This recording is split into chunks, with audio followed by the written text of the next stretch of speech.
Hey, good morning, fans. What do you say? Great friends and fans, I should say. Great to see you this morning. It's Monday, December 23rd. Can you believe it? Hope you had a great weekend. Boy, I know a lot of you were hammered by bad weather over the weekend. We had nothing but a little rain and some beautiful 70-degree weather here in Washington, D.C. Eat your heart out. Hey, we got a big show ready for you today. Lots to talk about. President Obama and the First Family are in Hawaii, beginning their vacation. Took in a basketball game last night. The president got a round of golf in on Saturday. Friday, before leaving, he held a news conference at the White House. I was there.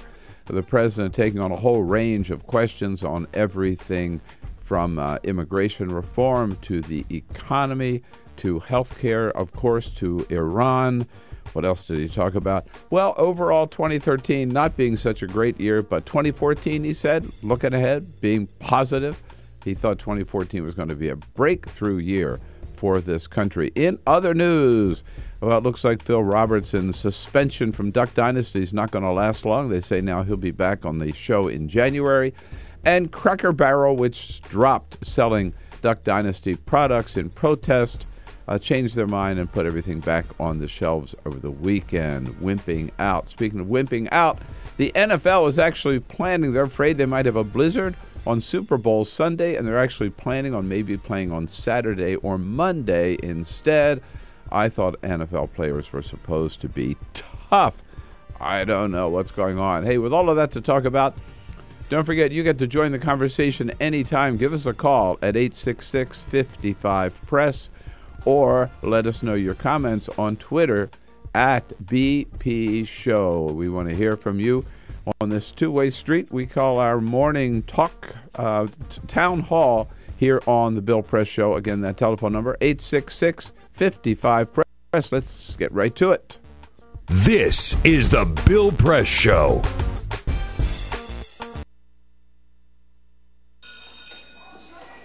Don't look at me.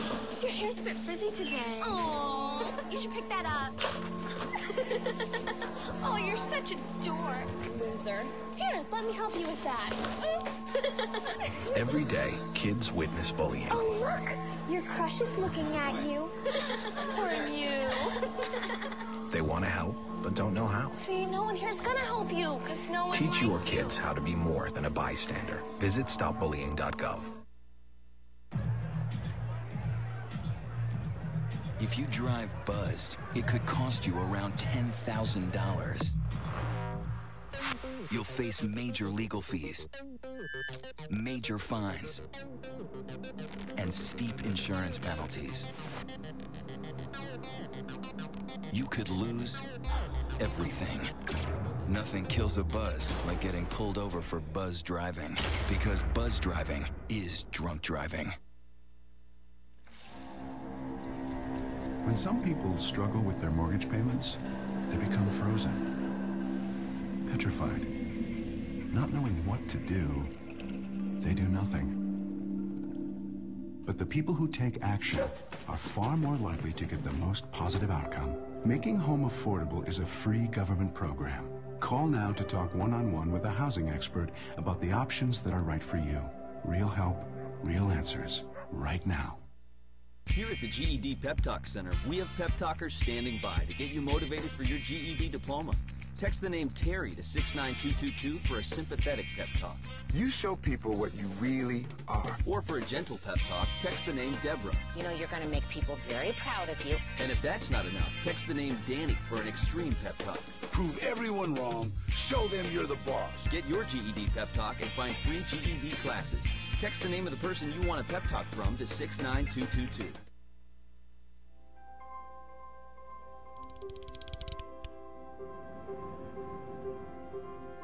Did you see the world differently?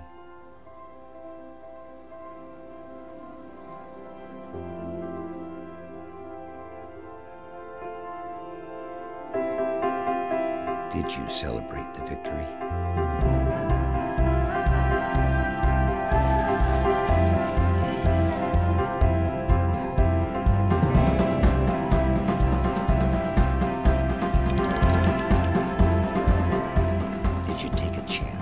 So today, I state clearly and with conviction America's commitment to seek the peace and security of a world without nuclear weapons.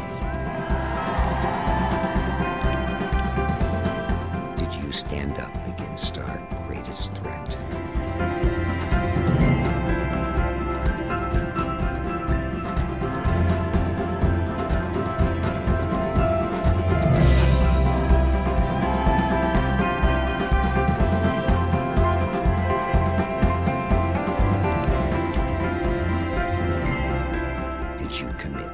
Change the world.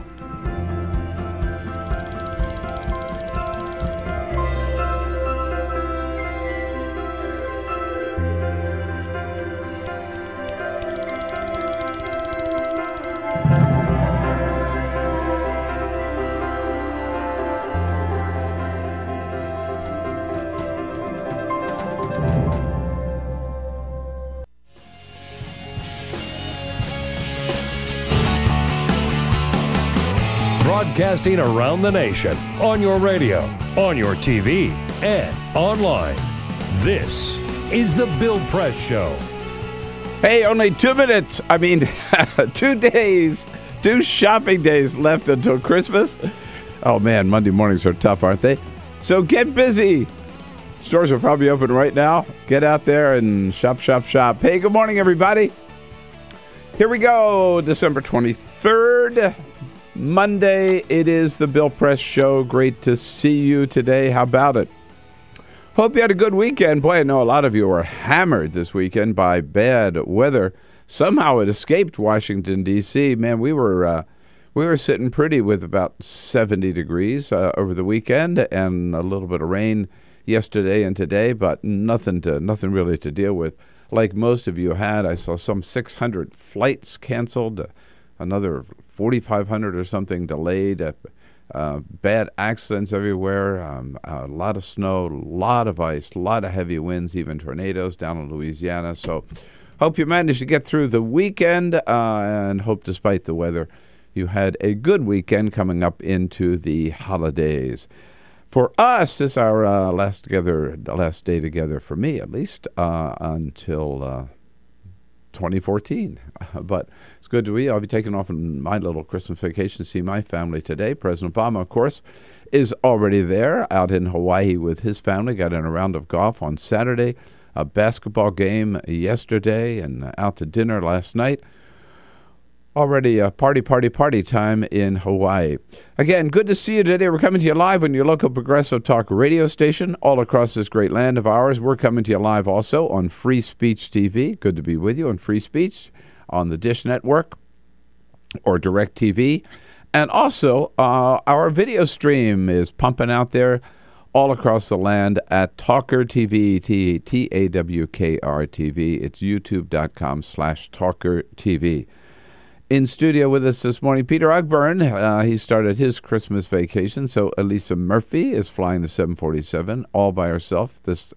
Good morning, Elisa. Good morning. I think I'm up for the challenge. Do you think you're up for it? All right. I think so. Every time, I'll be flying to the West Coast later today. Every time the captain comes on and says, "This is your captain speaking," in a woman's voice, I have full confidence in her ability to fly that plane. So full confidence in you this morning. Well, thank you. Just don't screw it up. I will need as that. They say. Alicia Cruz here on the phones. Hi, Alicia. Good morning. Good morning. Can we see those boots on the air? No? We're not wearing them now?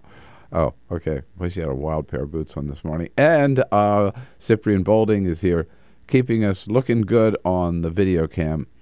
I was thinking that's not such a hard job, the video cam, because it's the Bill Press Show, so all you do is you just keep one camera focused on me. And exactly, you're the center of attention.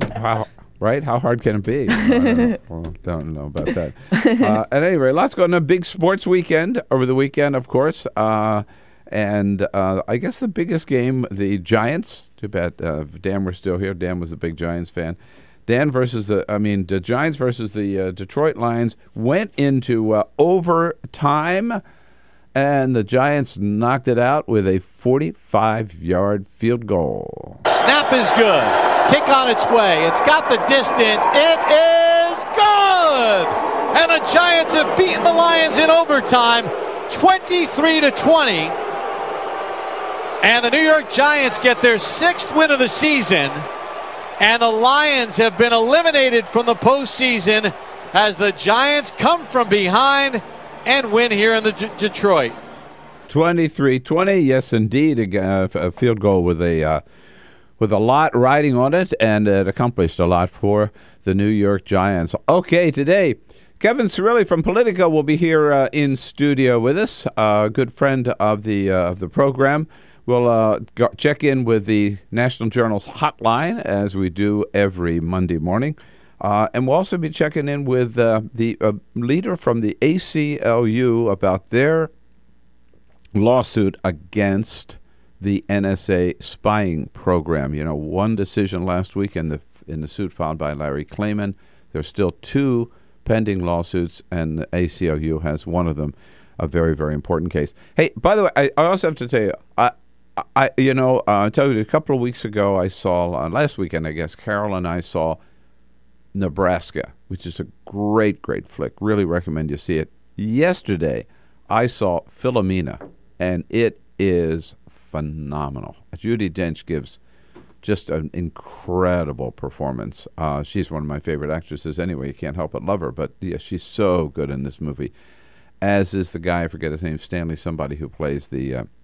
That's Steve Coogan, I think. Steve Coogan, I'm sorry, who plays the lead. Yeah, you saw it too, didn't you? At least yes, it's a wonderful film, really. It really is. Very, very moving, very beautifully done, and great screenplay, and just marvelous, heartwarming movie. So, a good holiday movie. Philomena. Go see it. You're going to hear a lot about that movie. All right, all of those guests coming up, and we'll get right to President Obama's news conference on Friday. But first, this is the Full Court Press. Well, there's nobody left but me to do the Full Court Press here today, I guess. So I'm going to try it. These are some of the stories that, sort of off the wall, you may not otherwise have heard about, but we squeeze them in here at the top under the Full Court Press.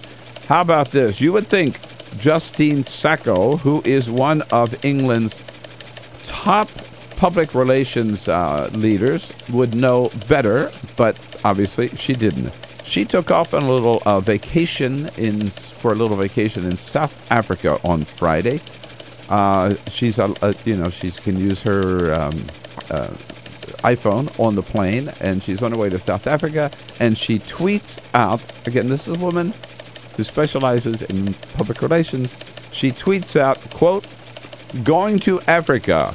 Hope I don't get AIDS. Just kidding. I'm white." My God. Unbelievable. While she's in the air, people just started responding in outrage to that tweet. Come on. At any rate, when she got there, she made an apology, and since then she has been fired by her boss, her company, Interactive Corporation, which again is a public relations firm. This is like Duck Dynasty. Come on, people, don't say stupid stuff. If you do, you suffer the consequences. Especially on Twitter, where you can't really erase everything you put out there. Yeah, right. Speaking of suffering the consequences, not so much, with Phil Robertson from Duck Dynasty after his stupid comments in GQ magazine. We know he's suspended from Duck Dynasty. We wondered how long it would last. Not long. He's going to be back on the show in January, say the heads of the A&E network. And by the way, Cracker Barrel, which had withdrawn all the Duck Dynasty products from its shelves as part of the protest against Phil Robertson's anti-gay and downright racist comments. Cracker Barrel got so much crap from their customers that they changed their mind, and they put all the Duck Dynasty stuff back on the shelves 24 hours later and said they were sorry. Weenies. And finally, oh yeah, here's the other one. That caught my attention. You know me, I'm a big Powerball and Mega Millions player. And we thought we were hot stuff, right? Because last week we had a jackpot in the Mega Millions of $636 million. Doesn't compare to Spain. Spain has their national lottery, which they call El Gordo, the fat one, right? This is the big prize. Their big prize was actually $3.4 billion.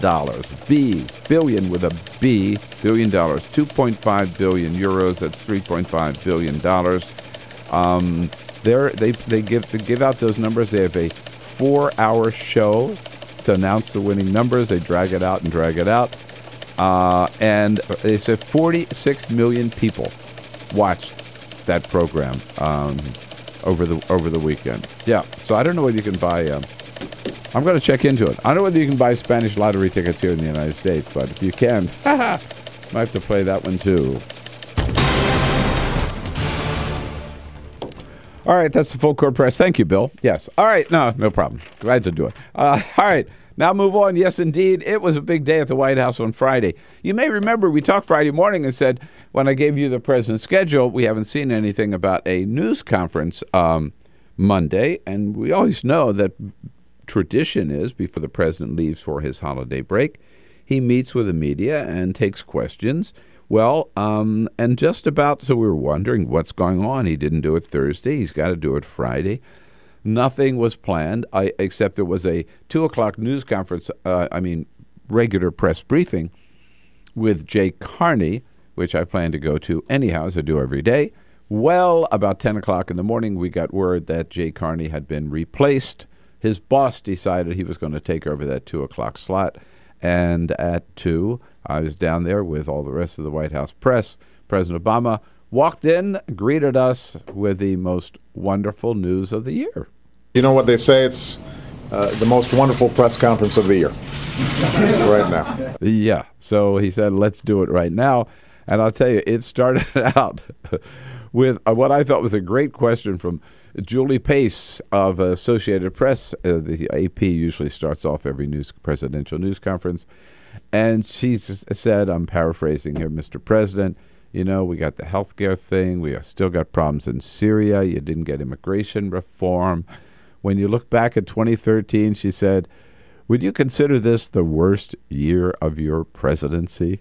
Well, everybody laughed. The president laughed as well and just said, well, that's not exactly how I would describe it. He said, you know, we do have our ups and we do have our downs. And overall, he said, yeah, there were some downs, but there were also some ups, as there were.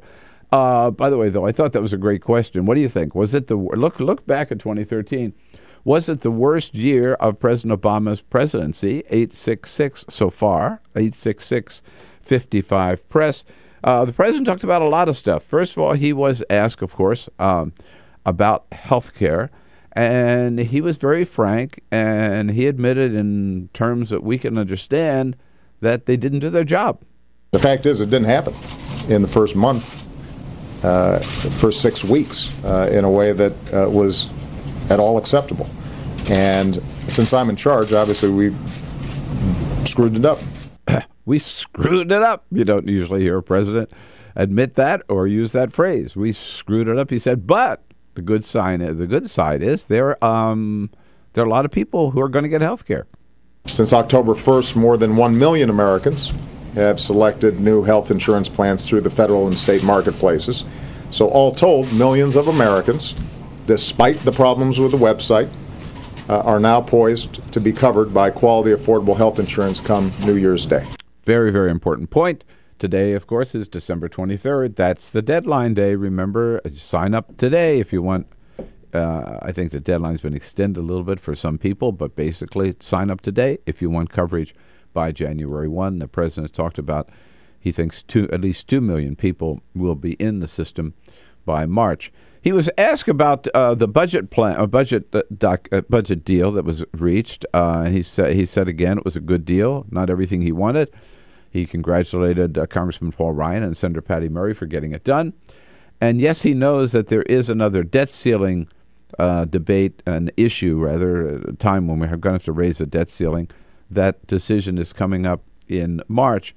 But he said, you know, he couldn't believe after coming together as they did on the budget deal that, and after the disastrous shutdown of the government last year, or earlier, this year, that he couldn't believe Republicans might want to try that same tactic again.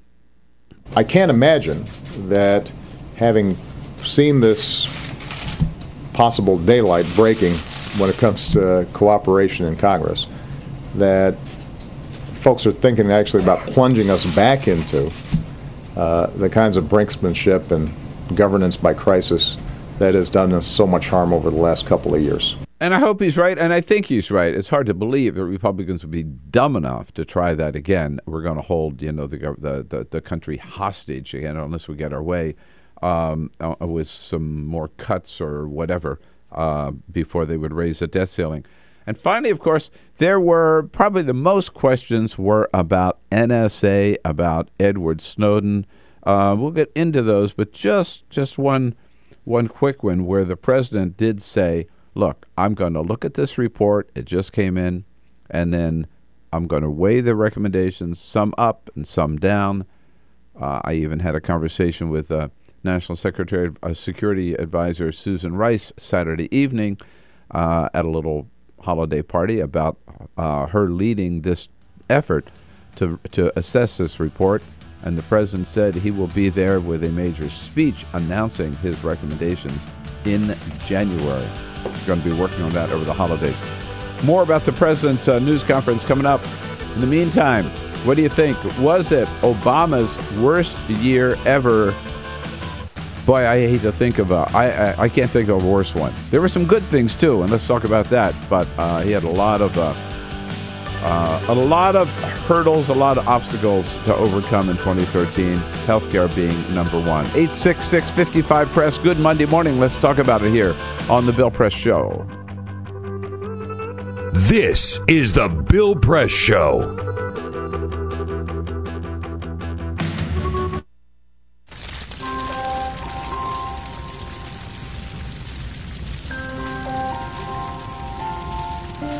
A single ember that escapes from a wildfire can travel more than a mile. That single ember can ignite and destroy your home or even your community. You can't control where that ember will land, only what happens when it does. Get Fire Adapted now at fireadapted.org. Columbine, Virginia Tech, Tucson, Aurora, Fort Hood, Oak Creek, Newtown. Newtown, Newtown. Newtown. How many more? How many more? How many more colleges? How many more classrooms? How many more movie theaters? How many more houses of faith? How many more shopping malls? How many more street corners? How many more? How many more? Enough. Enough. Enough. Enough. Demand a plan. Right now. As a mom. As a dad. As a friend. As a husband. As a wife. As an American. As an American. As an American. As a human being. For the children of Sandy Hook. Demand a plan. No more lists of names. It's not too soon. It's too late. Now is the time. Before we all know someone who loved someone on that list. No more lists. No more. Who they might have been. No more. If we had just done something yesterday. It's time. We can do better than this. We can do better than this. It's time. It's time. It's time for our leaders to act. Demand a plan. Right now. Right now. You! Demand it! Enough. Enough. Enough. Enough.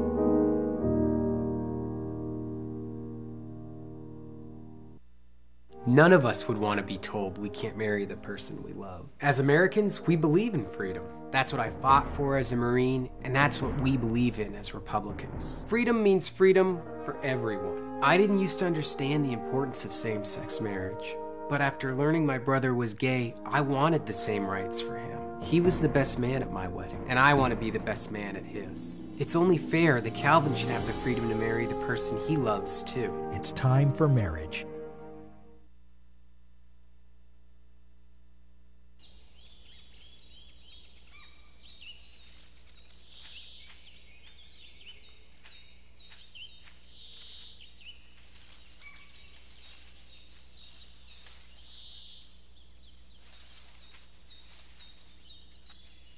At Earth Justice, we defend the environment in the courtroom. Join our fight. When you take a seat, you take a stand. Earth Justice, because the Earth needs a good lawyer. So, I'm kind of new here, but I've noticed a trend. My human does this funny thing where she goes around and gets all my toys, and then she hides them in that basket by the door. You know, but it's always the same basket, and it's always in the same place. And then she acts so surprised when I find them, but, you know, she's putting them in the same basket. Again. It's like, hello? That's where you put it last time. You were the worst at hide and go seek.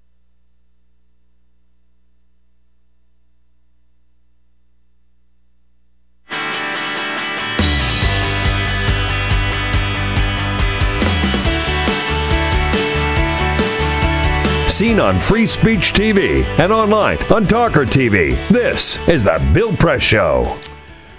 Merry Christmas, 26 minutes after the hour on this December 23rd.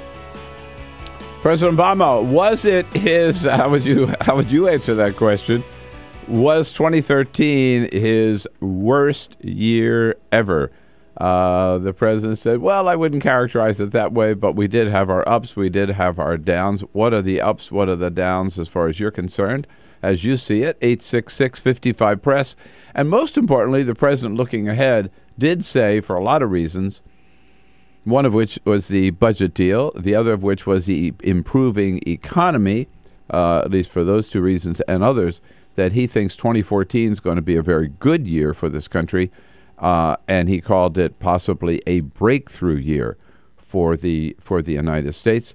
Again, on NSA, the president talked a lot about it, and he said, first of all, again, that he would review the recommendations of this report of his panel of experts and give a major speech on his findings and his recommendations in January. I'm going to make a pretty definitive statement about all of this in January, where I'll be able to say, here are the recommendations that we think make sense. Here are ones that we think are promising but still need to be refined further. And he said, here are the kind of questions that we have to weigh and the balance we have to try to strike. Are we doing this in the right way? Are we making sure that we're keeping the American people safe, number one? Are we also being true to our civil liberties and our privacy and our values? Yeah. What got me, though, is the president did express still continued confidence in NSA, and he still thinks that Edward Snowden did the wrong thing in releasing these documents. Boy, I disagree with him on that one. But let's weigh it and talk about it. 866-55-PRESS. You got to say, yeah, he had some bumps in the road with health care, with the continuing civil war in Syria, with dead gridlock in the Congress, with the Edward Snowden release. At the same time, there were some good things that happened. We got rid of the chemical weapons in Syria. Get an amazing deal from... We did get new enrollments in Obamacare. So it wasn't all bad. It was good and bad, but the worst year ever is the Bill Press Show. This is my computer. This is your computer. Let's go on the internet. Let's go. Click it. Yes. Okay. I cursor in between the R and the E. Pressing dot, I want you to just push the period. She's gonna love me all over again. That's it. Jamaica, here you go. Here we go. Good job. Thank you. Thank you. And I did it by myself. Feel smarter. So, I'm kind of new here, but I've noticed a trend. My human does this funny thing where she goes around and gets all my toys, and then she hides them in that basket by the door. You know, but it's always the same basket, and it's always in the same place. And then she acts so surprised when I find them, but, you know, she's putting them in the same basket. Again. It's like, hello, that's where you put it last time. You were the worst at hide and go seek.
So, same time next week?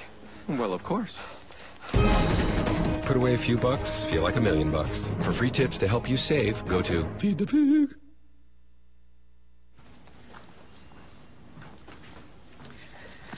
All right. I know this isn't any fun to talk about, but we should. Okay. So who's going to do what? I'll pack the dead batteries. Great. I'll only put what I don't need into a duffel bag. Perfect. That's totally unhelpful. No problem. Meanwhile, I will try to comfort everyone by speaking in a calm voice. And I'll try to get the generator going without any gas. Oh, let's not forget the cell phones, which probably won't work. Right. And who is going to handle supplies? I can forget to do a list for us. Thanks, pal. Well, I think we couldn't be any less prepared. I'm proud of you guys. Talk to your kids about who to call, where to meet, what to pack. Visit ready.gov/kids for tips and information. Hey, thanks for stopping by. You know, I followed your character since the first episode. I'm a big fan. Big fan. Thank you. And listen, your storyline, it makes for incredible TV drama. Thing is, your drug use is very adult content. Too adult for the kids. So I'm gonna have to block you. Oh, man. Yeah. Well, have a good one. You're a nice lady.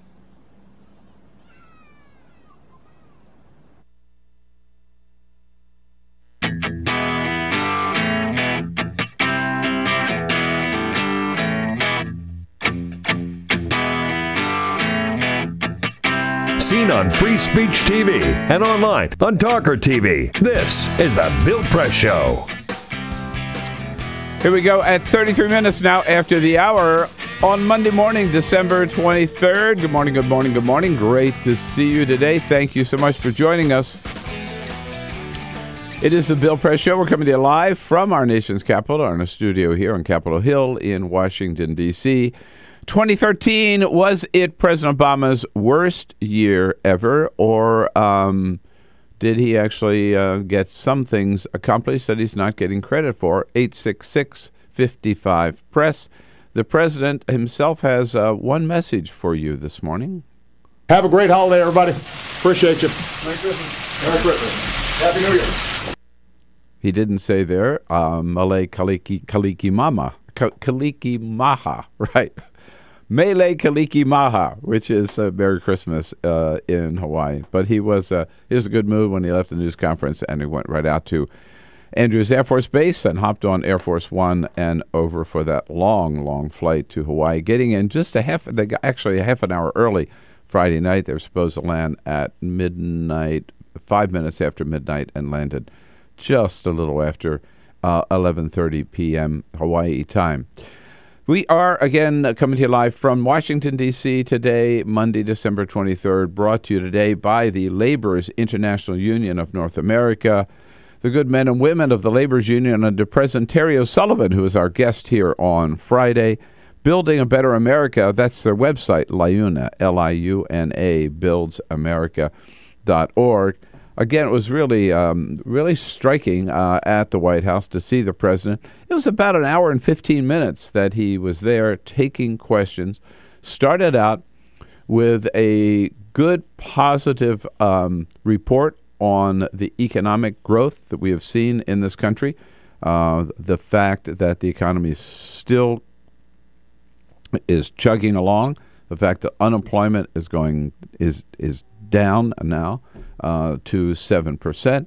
The fact that housing starts are up, the growth rate up higher than we thought it was for the third quarter of 2013.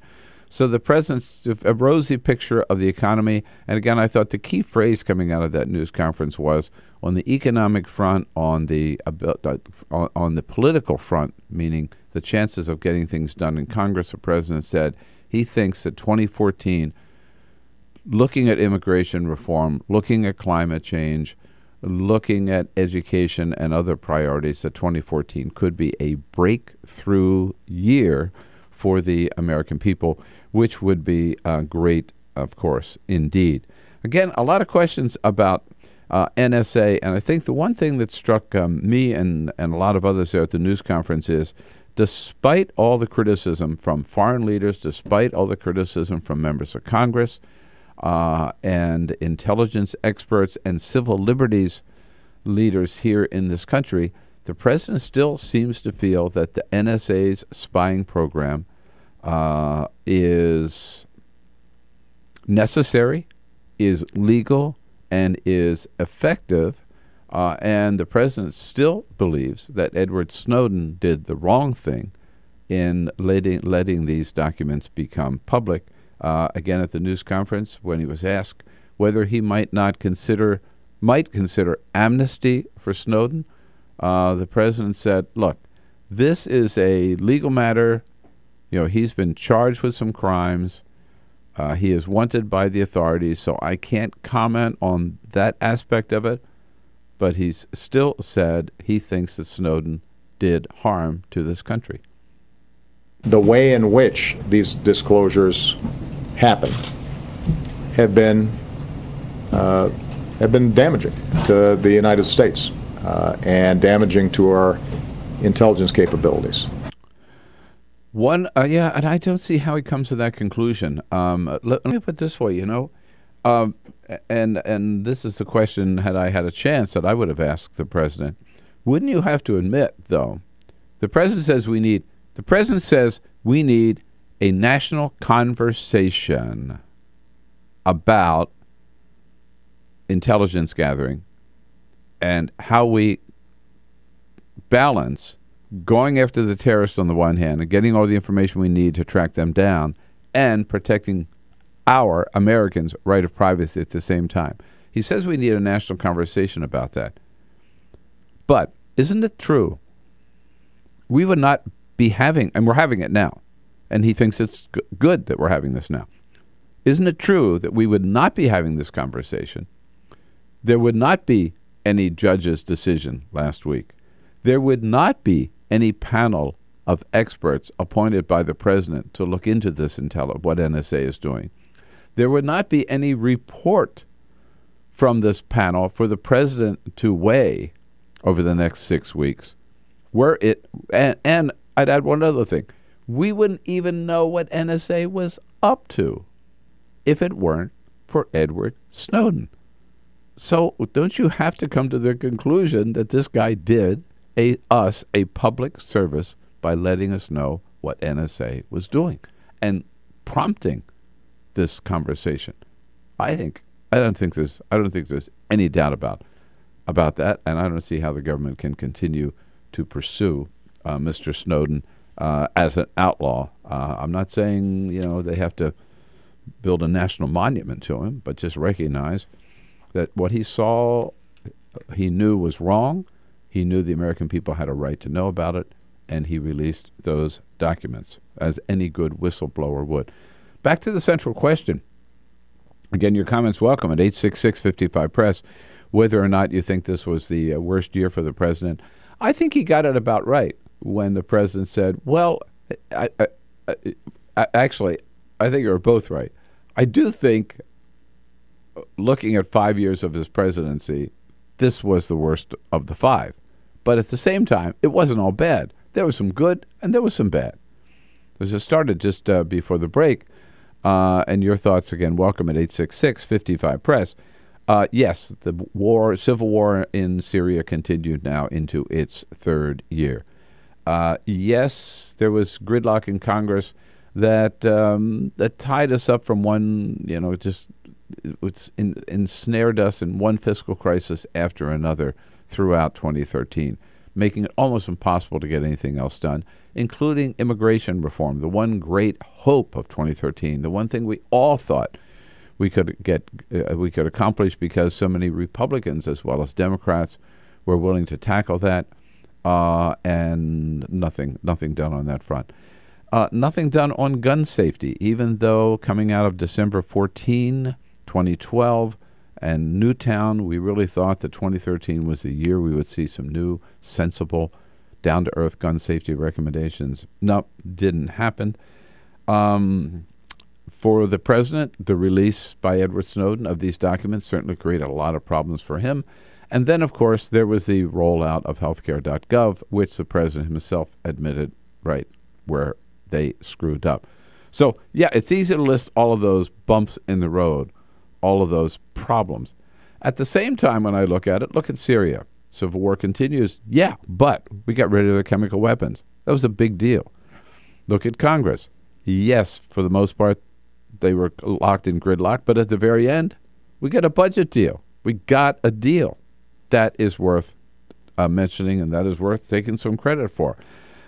Yes, Congress was gridlocked, but at the end, the president got a lot of his nominees, a new labor secretary, a new transportation secretary, a new Homeland Security secretary, all approved by the United States Senate. And yes, there was some, the rocky road with the release of the healthcare report, of the healthcare website, healthcare.gov, but at the same time, at the end, look what happened. We're going to have 2 million people who have health insurance, which they could never afford before or never have access to before because they might have had a pre-existing condition. So in the end, there's going to be a good result of that too. So as we come out of this, I think the president's right. He's got that bad time for the most part behind him, and he's going into 2014 with wind in his sails, I believe. John's taking a look at it from up in High Bridge, New Jersey. Hey, John, good morning. What do you say? Good morning, Bill. What I say is this. We could have easily had boots on the ground in Syria. Right, which we don't. Good point. My 401k is probably got a smile on his face, right? Yeah. I got a smile on my face. 1 million people have health care. Yep. I don't, does anyone ever spin the positive? That's my comment. I'll take your rest of your responses off.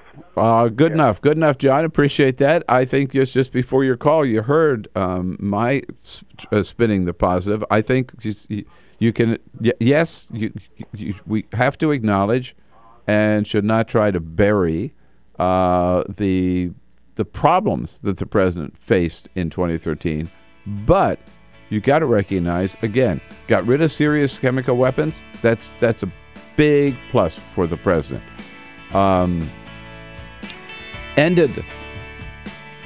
Came closer now to ending the war in Iraq, in Afghanistan. I think we could end that.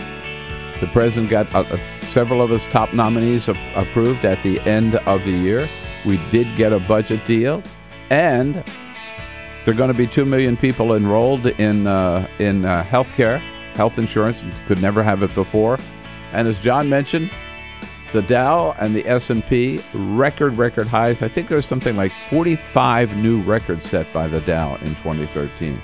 So it's a mixed record overall, and I think the president did accomplish a lot. We'll check in with the other news of the day. Hey, John, thanks for the call. Other news of the day with the deputy editor of the National Journal Hotline, Annie Rose Strasser, coming up. Seen on Free Speech TV and online on TawkrTV, this is the Bill Press Show.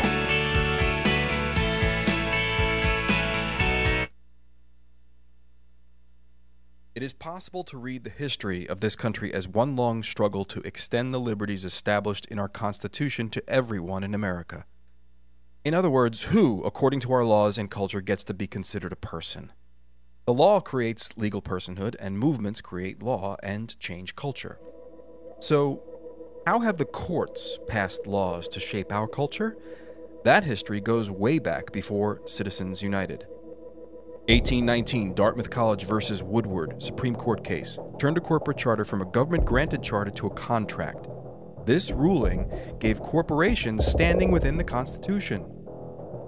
1886, Santa Clara County versus Southern Pacific Railroad. Though the court did not rule on corporate personhood, the decision was subsequently cited as a precedent to hold that a private corporation is entitled to the same 14th Amendment rights of due process and equal protection as human beings.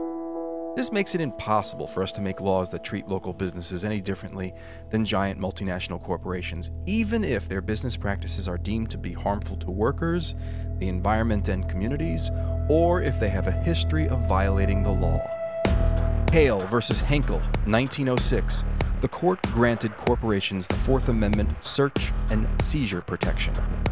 Dodge versus Ford Motor Company, 1919. The Michigan Supreme Court says the business corporation is organized and carried on primarily for the profit of the stockholders. Stockholder primacy is established. The purpose of the corporation, according to the court, is no longer to serve the public good, as it had been.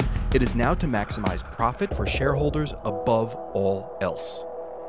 Pennsylvania Coal Company versus Mahon, 1922.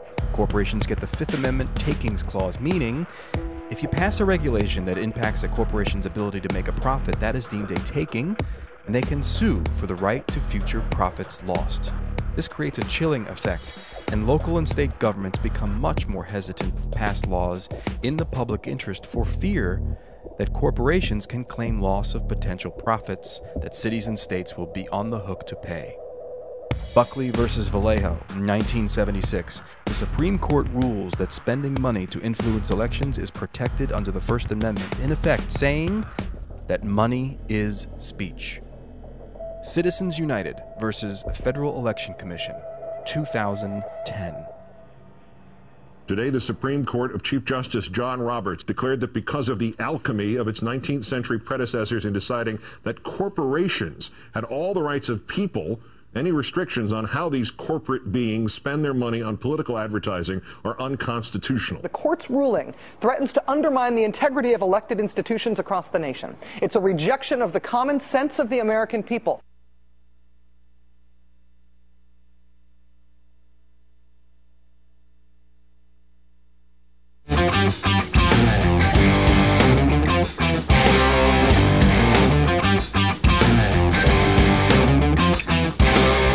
This is the Bill Press Show. All right, 12 minutes before the top of the hour. In the next hour, James Warren, Washington Bureau Chief of the New York Daily News, joins us, as well as Sabrina Siddiqui from the Huffington Post. On this Monday, President's out of town, the House is out of town, the Senate is out of town. We're here with you, and ThinkProgress is still in business as well, although Igor Volsky, a managing editor of ThinkProgress, has escaped Washington, D.C., but Rose Strasser, deputy editor of ThinkProgress, joins us on our newsline this morning. Hi, Annie. Good to have you with us. Hi. Thanks for having me. So, is Igor really your boss? No. Well, sort of. Yeah. Oh. We're co-workers. Co-workers. Is that how you put it? Okay. Is he good to work with? He's great to work with. He's one of our favorite people around here, so I just want to check in, make sure. He's one of mine too. Make sure that he treats his fellow workers as well as he treats us. Well, so President Obama escaping town on Friday, not before those of us at the White House and the press corps gave him a good grilling for an hour or more there. How do you think he did? He was asked the first question, Annie, was this the worst year of his presidency? Yeah, pretty brutal first question. I think, actually, it's sort of hard to hold a press conference on the last day, basically, of the legislative year. But I think he actually gave us some good takeaways. The biggest one being Obamacare. You know, today was originally supposed to be the deadline for signing up for January 1st health coverage. And I think the thing that was actually most exciting that he said was 500,000 people had signed up for Obamacare in the month of December. Yep. And that the thing that I think everyone should be focusing on is that 4 million low-income people now have signed up for Medicaid or CHIP coverage. That's a huge number going into the year. And it's 4 million. Really? I didn't know it was that high. Yeah. Yeah, it's so they announced on Friday that 1.5 million people had signed up in the month of December. Right. But they also revised up earlier estimates to 2.1. And so we've got a total now of about 4 million. Well, yeah, that's very, very impressive. The president, I thought, I was there, and he said, "Look, you can't deny it. We screwed up, right?" He said that, but he also said, "Now we got it fixed, and more people are signing up." So he did stress that positive aspect of it. He also expressed there are a lot of questions about NSA. He expressed continuing confidence in NSA and in Edward Snowden.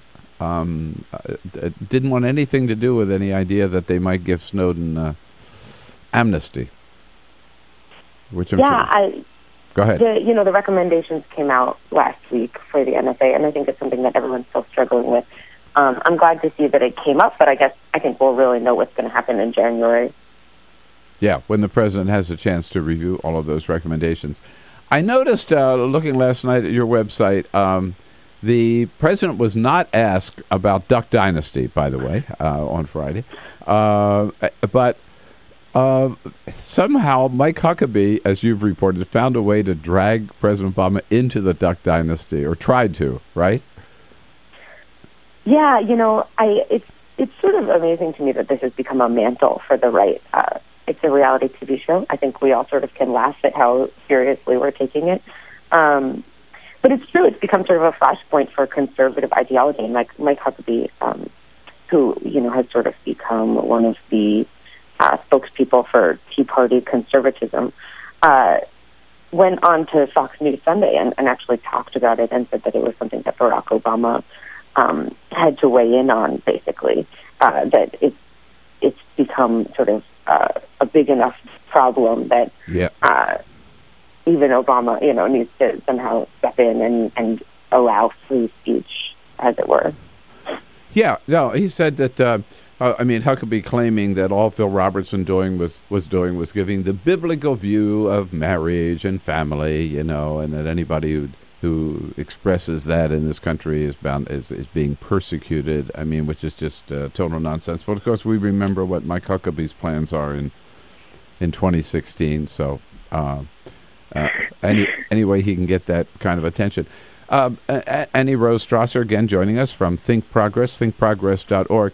Annie, the president also said he thought that 2014 might be a breakthrough year for this country. Do you see it that way? And if so, in what areas do you think? Well, I think, he's expressed some hope, and Harry Reid this weekend said that he thinks John Boehner is likely to take up immigration next year.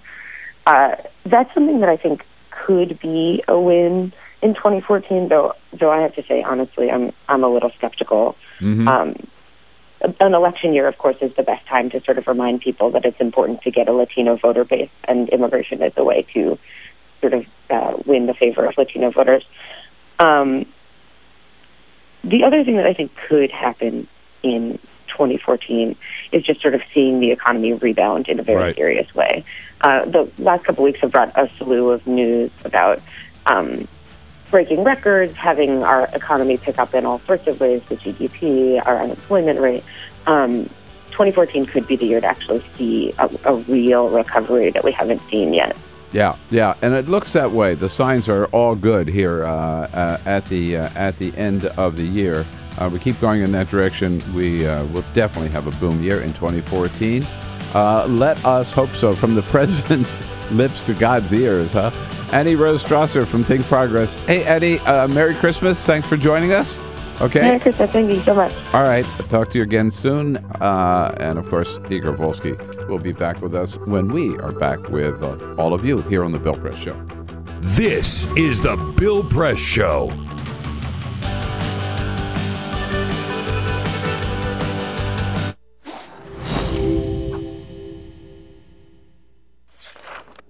In 1920s America, the Great Depression effectively erased consumer demand. Struggling manufacturers needed new ways to get people buying again. Innovative production processes like stamping and use of molds allowed them to use new materials for their designs. Products using vinyl, chrome, aluminium and plywood began appearing. American industrial designers began introducing streamlined, efficient shapes that shouted progress. Bel Geddes pioneered what we now refer to as utilitarian art. Things that had little reason to look sleek, now all of a sudden did. At the 1939 World Fair featuring Bel Geddes' immensely popular Futurama exhibit, a new era of American industrial design proudly claimed to be building the world of tomorrow. Americans found great positivity in these futuristic forms. Yay. Things were looking up. American industrial designers realised that by making objects look great, people simply wanted them more. From cars to kitchen appliances, the most influential society on earth was spending money again. Mass consumption had arrived. Advertisers finally had lots to talk about. Personal taste could be expressed through the things you bought. Style became equally as important as function. Chair designers like Eames and Saarinen didn't just design seating, they created desirable lifestyles. People behind the product suddenly were stars. Everyone wanted to know who they were. Raymond Loewy was one of the shining lights of American industrial design. His face ended up on every coffee table in the nation. Toothpaste packaging promised whiter teeth. Washing powder packaging promised whiter whites. Who knew such simple household objects would shape the tastes and ambitions of an entire society? American industrial design improved America, functionally, culturally and intellectually, and exported it around the globe.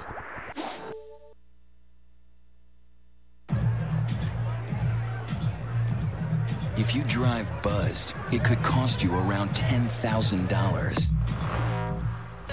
You'll face major legal fees, major fines, and steep insurance penalties. You could lose everything. Nothing kills a buzz like getting pulled over for buzz driving, because buzz driving is drunk driving. When some people struggle with their mortgage payments, they become frozen, petrified. Not knowing what to do, they do nothing. But the people who take action are far more likely to get the most positive outcome. Making home affordable is a free government program. Call now to talk one-on-one with a housing expert about the options that are right for you. Real help, real answers, right now.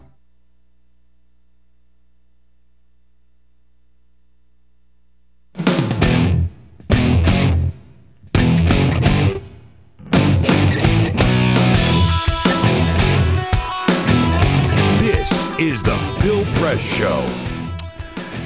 Here we go in the next hour again. James Warren from the New York Daily News with us, as well as Sabrina Siddiqui from Huffington Post.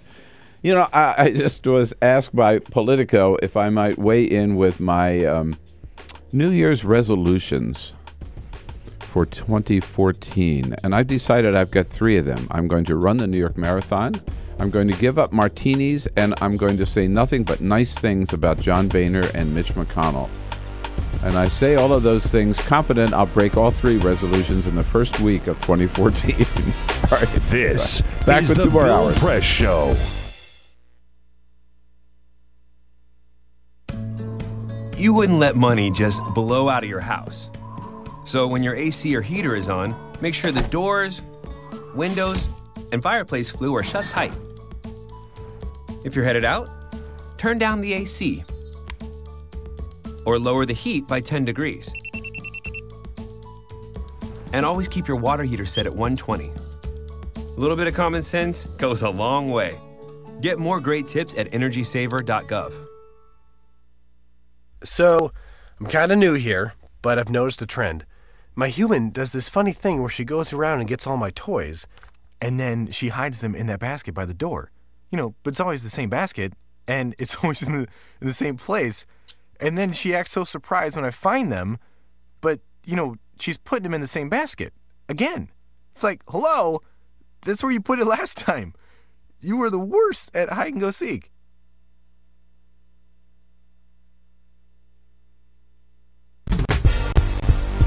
Hey, good morning, fans. What do you say? Great friends and fans, I should say. Great to see you this morning.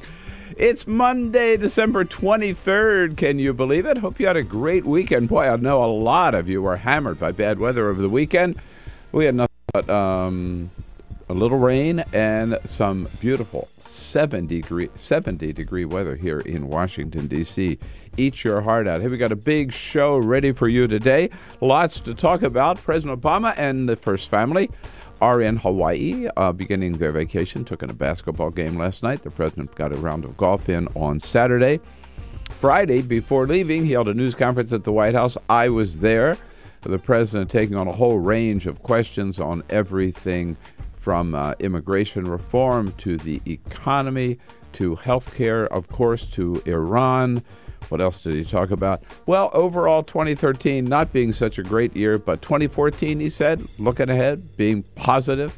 He thought 2014 was going to be a breakthrough year for this country. In other news, well, it looks like Phil Robertson's suspension from Duck Dynasty is not going to last long. They say now he'll be back on the show in January. And Cracker Barrel, which dropped selling Duck Dynasty products in protest, changed their mind and put everything back on the shelves over the weekend, wimping out. Speaking of wimping out, the NFL is actually planning, they're afraid they might have a blizzard on Super Bowl Sunday, and they're actually planning on maybe playing on Saturday or Monday instead. I thought NFL players were supposed to be tough. I don't know what's going on. Hey, with all of that to talk about, don't forget, you get to join the conversation anytime. Give us a call at 866-55-PRESS or let us know your comments on Twitter at BP Show. We want to hear from you on this two-way street we call our morning talk town hall here on the Bill Press Show. Again, that telephone number, 866-55-PRESS. Let's get right to it. This is the Bill Press Show.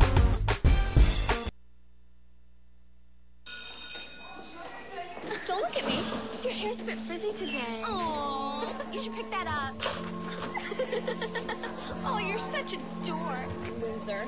Here, let me help you with that. Oops. Every day, kids witness bullying. Oh, look. Your crush is looking at you. Poor you. They want to help, but don't know how. See, no one here's gonna help you, because no one Teach your likes kids how to be more than a bystander. Visit stopbullying.gov. If you drive buzzed, it could cost you around $10,000. You'll face major legal fees, major fines, and steep insurance penalties.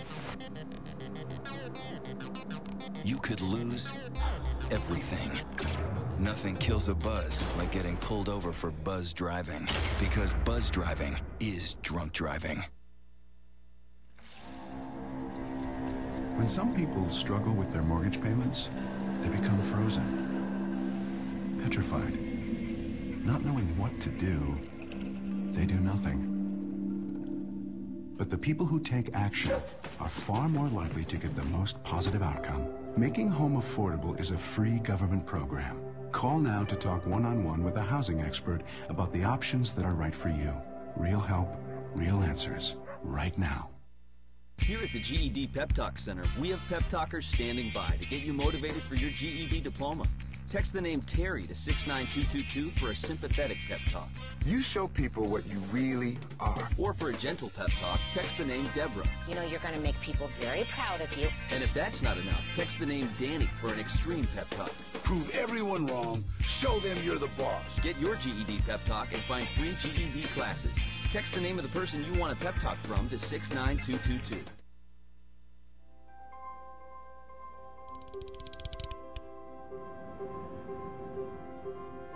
Did you see the world differently?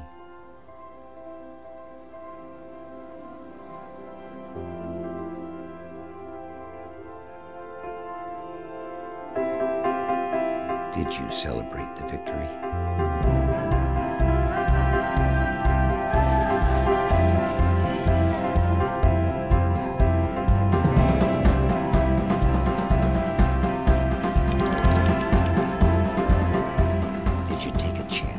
So today, I state clearly and with conviction America's commitment to seek the peace and security of a world without nuclear weapons. Did you stand up against our greatest threat?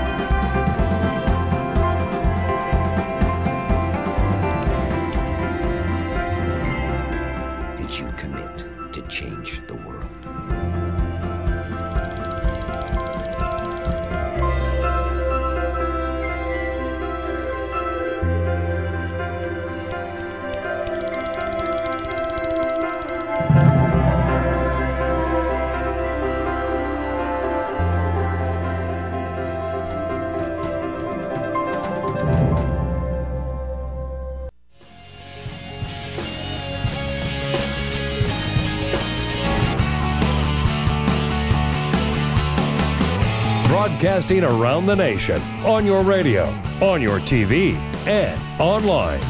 This is The Bill Press Show. Here we are, December 23rd. This is the deadline if you want health insurance. By January 1, you don't already have it. Sign up today. Hello, hello, everybody. Great to see you this morning.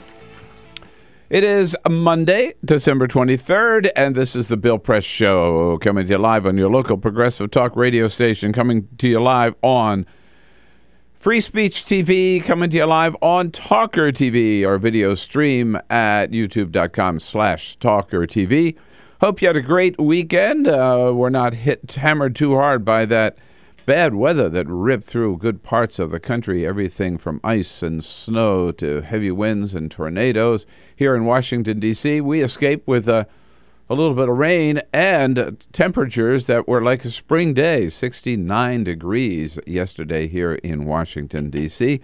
I saw people walking around Saturday in shorts and T-shirts. It was unbelievable. Hello, this is Christmas week. Hello, but at any rate, wherever you happen to be, hope you weathered the good weekend, got a lot done, had a good chance to relax, get some more shopping and preparations done for the holidays, because this is the big week. Good to have you with us today. We're coming to you live again from our nation's capital. Peter Ogburn has started his Christmas vacation already, leaving Elisa Murphy, our new associate producer, in charge today. Elisa, good morning. Good morning. So far, so good. We got through 1 hour. Yes. Just a couple little hiccups. Just one. Just one. Alicia Cruz is here on the phones, ready to take your calls at 866-55-PRESS. And Cyprian Bolding, who never gets a day off, is here to keep us looking good on the video cam on Free Speech and TawkrTV. Before he left for Hawaii, but he's already got a round of golf in, a basketball game yesterday, and out for dinner at a steakhouse last night. So the president and the first family having a good time in Hawaii before he left on Friday. He met with us at the White House for about an hour and 15 minutes, taking questions in the Brady briefing room. The president starting out by saying that this is the news conference you've all been waiting for, and happy holidays, everybody. Have a great holiday, everybody. Appreciate you. Merry Christmas. Merry Christmas. Happy New Year. Merry Christmas. Earlier, the president did say Merry Christmas in Hawaiian, Male Kaliki Maka. And the president said the good news for 2014 is he thinks it's going to be a damn good year. Our businesses are positioned for new growth and new jobs, and I firmly believe that 2014 can be a breakthrough year for America. Breakthrough year for America. Looking at the economy, let's hope he is right. Hey, this hour, James Warren from the New York Daily News will be joining us to take a look at the new mayor of New York. Also, we'll be joined a little bit later by Sabrina Siddiqui from Huffington Post.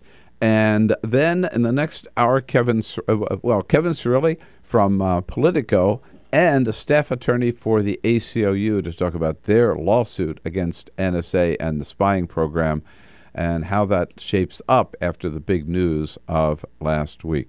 We'll get to James Warren and Bill de Blasio next, but first... This is the Full Court Press. All right, with nobody else around to do the Full Court Press, that's up to me today. These are the stories that you might otherwise not hear about, and we just want to round them up for you. First of all, what does it take to get a bank to open on Sunday? Well, maybe it takes 40 million customers having their identity hacked at Target. Yes, Chase Manhattan, which Chase Bank handles a lot of those credit cards for Target, had come out saying if you want to use your debit card at Target over this weekend and you shop there between November 27 and December 15, you could only charge up, get $100 cash and charge a total of $300 in purchases. Some people weren't happy with that, so Chase opened up yesterday so they could issue new debit cards to customers around the country. Not everybody was happy with that, but at least Chase was on the job.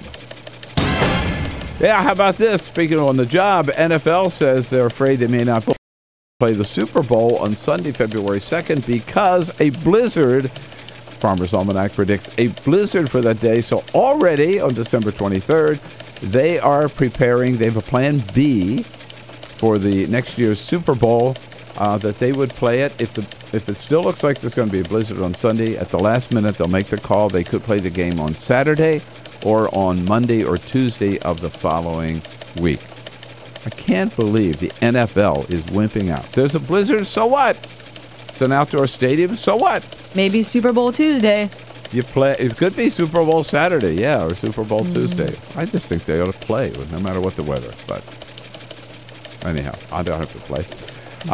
Yes, and the next one is, how about this? I love this story. This 15-year-old boy. This one here. Oh, I'm sorry, this one. This 15-year-old boy, whose name is Davion Only.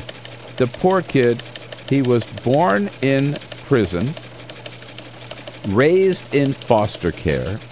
He's now 15, and he really wants a home. He stood up in front of a church congregation last week in St. Petersburg, Florida, and he begged for a family to love him.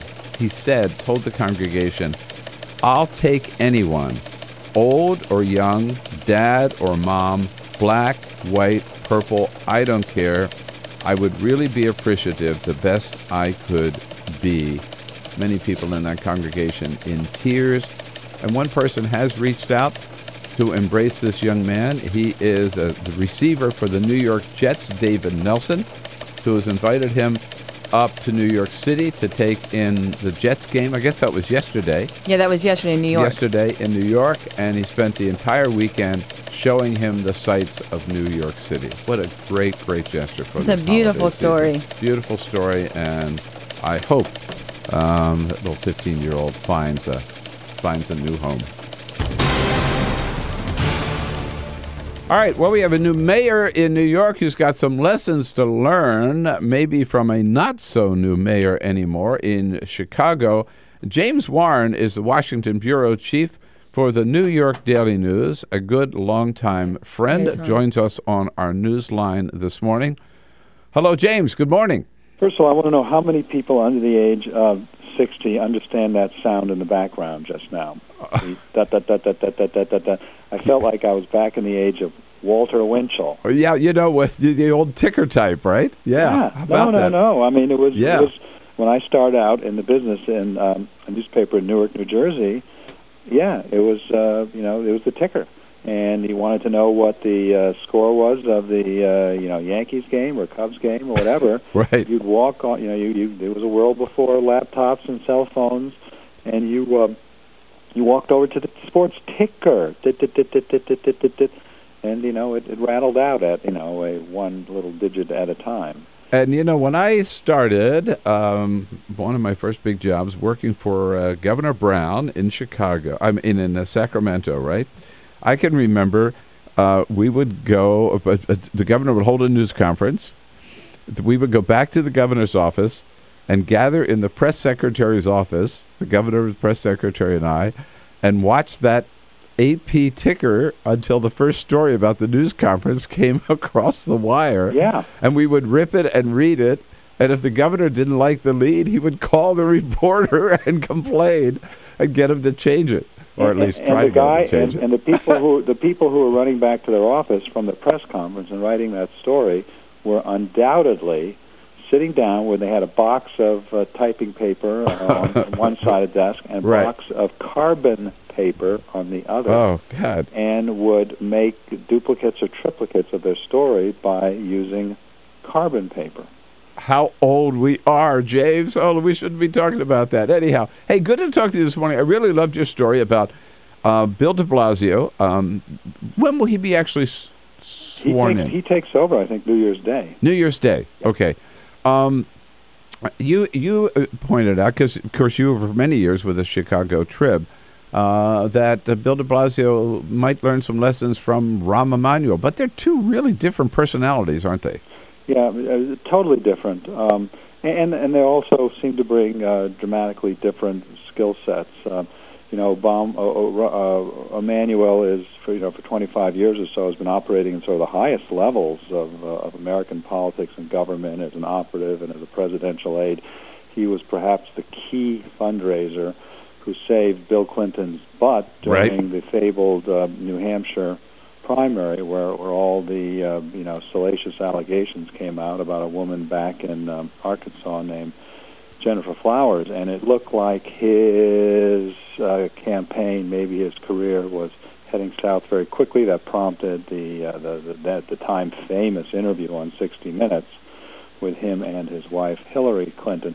But critical was finding enough money very quickly, which Rahm Emanuel did, to put up fairly expensive commercials on the Boston TV market, and they were basically, and the key ones I think were in the form of town hall meetings essentially that he aired, which were seen ultimately as effective enough to get him into second place behind, I think, the front-runner Paul Tsongas. Comeback Kid. We all called Comeback Kid. Emmanuel then proved to be, a superior fundraiser, then political operative, worked in the Clinton White House, himself then ran for Congress, was the a representative of the district in which I commute back to each week, ran the so-called DCCC, Democratic Congressional Campaign Committee, where he had a sort of a take-no-prisoners attitude. And to the chagrin of some ideologues, he felt the best way to try to recapture the House back in the year 2006 was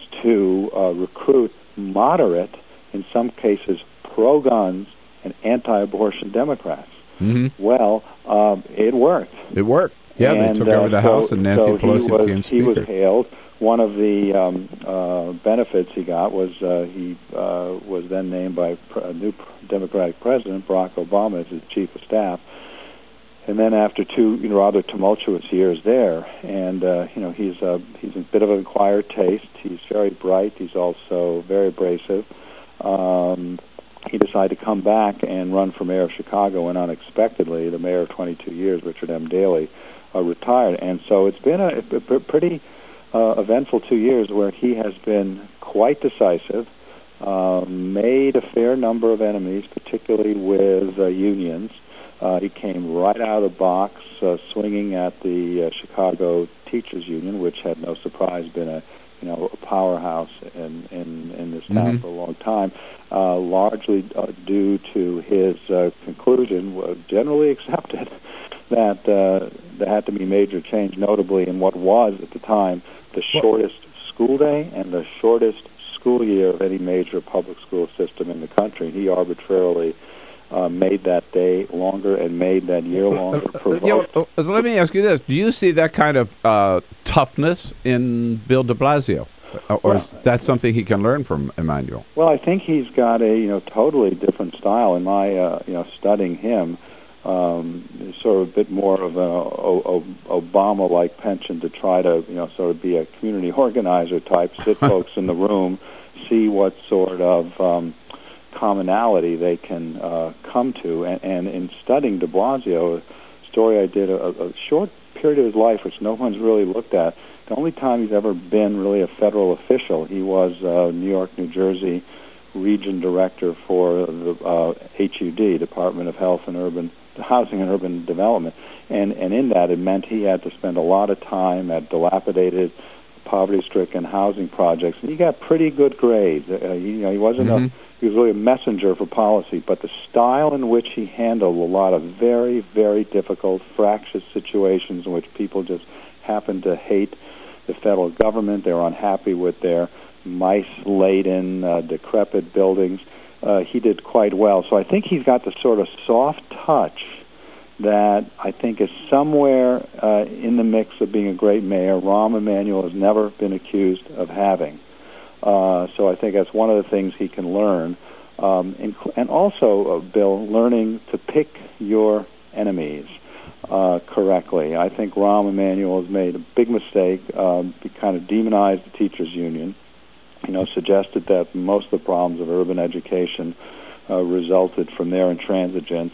And I would argue that he was misguided, that a lot of other more complicated matters go into the state of a public school system, and they include, the decay of the family unit. They include kids who aren't doing their, homework at night.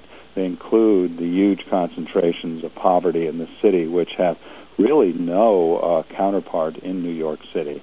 But Rahm made it, in this case, really about him and the teachers' union, and I think that he erred. And the word to the wise might be, as much as your campaign involved going after the rich in New York, realize that you've got a more complicated situation there, too, particularly with economic stagnation. We're trying to figure out ways to boost an economy, and as we just mentioned with schools, similar problems, trying to goose them up and improve them, and they are a very complicated organism. Well, it will be fun to watch, and Bill de Blasio, a very colorful figure, and we saw Michael Bloomberg, of course, saying his farewell on Saturday Night Live Saturday night. Hey, James, have a great holiday with your family out there, okay, my friend? And we'll see you back here in 2014. Don't fall asleep in D.C. It sounds like pretty quiet, It is pretty quiet here, but I'm out of town today. James Warren. See you. Okay, see you, Jim. Thanks so much. James Warren from the New York Daily News, now Washington bureau chief for many years with the Chicago Tribune.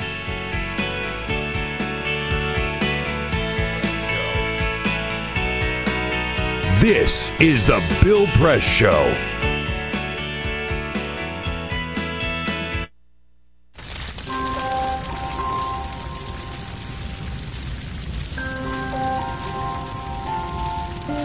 A single ember that escapes from a wildfire can travel more than a mile. That single ember can ignite and destroy your home or even your community. You can't control where that ember will land, only what happens when it does. Get Fire Adapted now at fireadapted.org. Columbine, Virginia Tech, Tucson, Aurora, Fort Hood, Oak Creek, Newtown. Newtown, Newtown. Newtown. How many more? How many more? How many more colleges? How many more classrooms? How many more movie theaters? How many more houses of faith? How many more shopping malls? How many more street corners? How many more? How many more? Enough. Enough. Enough. Enough. Demand a plan. Right now. As a mom. As a dad. As a friend. As a husband. As a wife. As an American. As an American. As an American. As a human being. For the children of Sandy Hook. Demand a plan. No more lists of names. It's not too soon. It's too late. Now is the time. Before we all know someone who loved someone on that list. No more lists. No more. Who they might have been. No more. If we had just done something yesterday. It's time. We can do better than this. We can do better than this. It's time. It's time. It's time for our leaders to act. Demand a plan. Right now.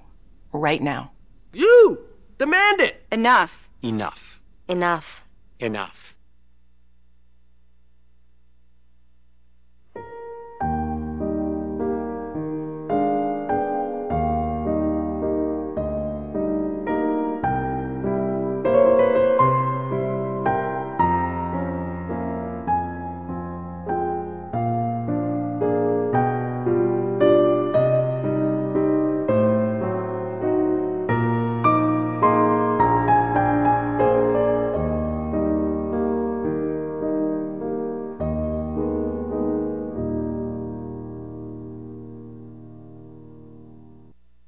None of us would want to be told we can't marry the person we love. As Americans, we believe in freedom. That's what I fought for as a Marine, and that's what we believe in as Republicans. Freedom means freedom for everyone. I didn't used to understand the importance of same-sex marriage, but after learning my brother was gay, I wanted the same rights for him. He was the best man at my wedding, and I want to be the best man at his. It's only fair that Calvin should have the freedom to marry the person he loves, too. It's time for marriage.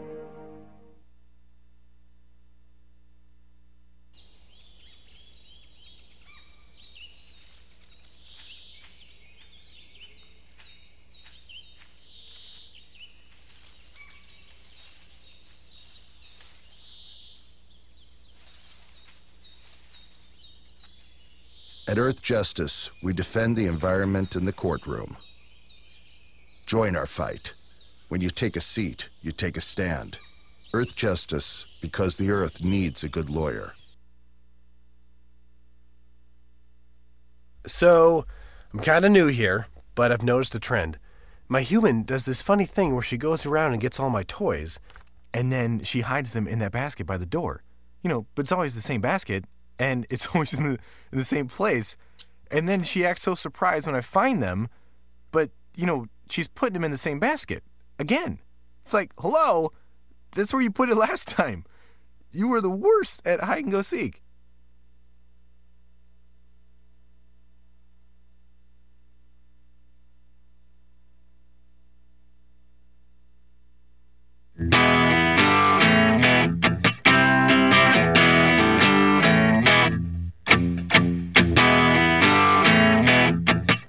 This is the Bill Press Show.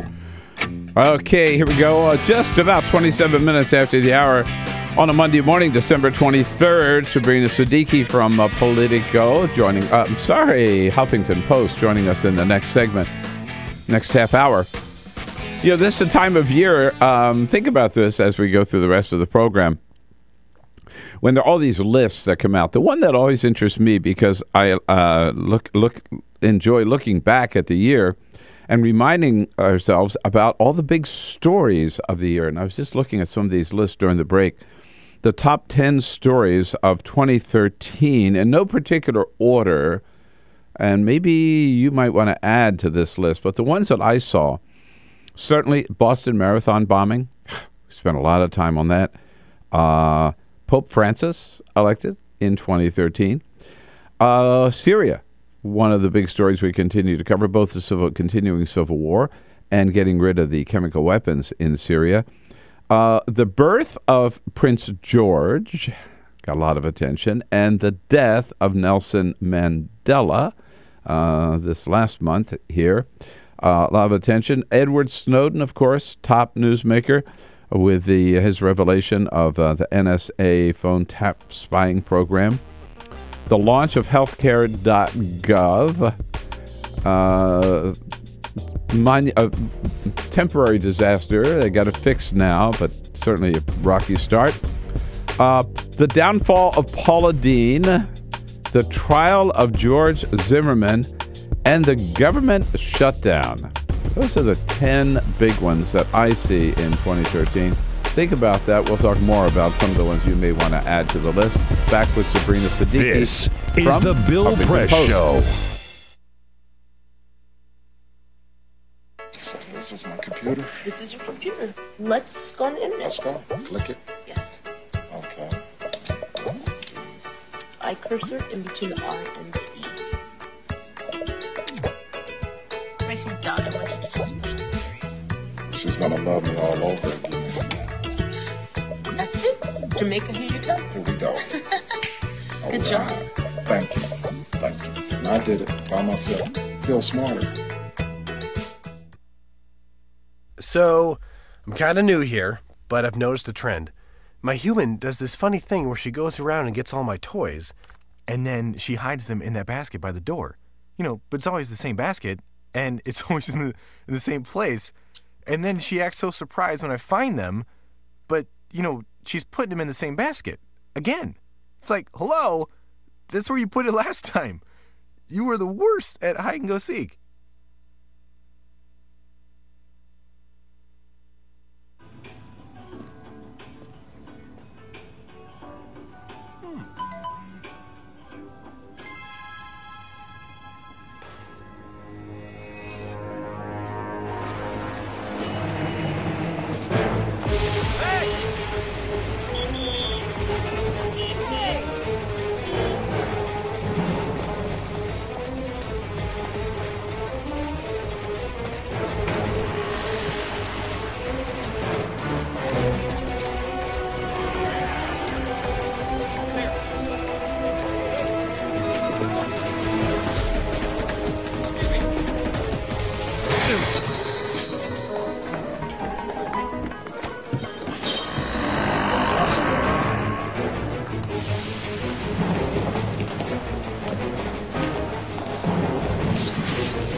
So, same time next week?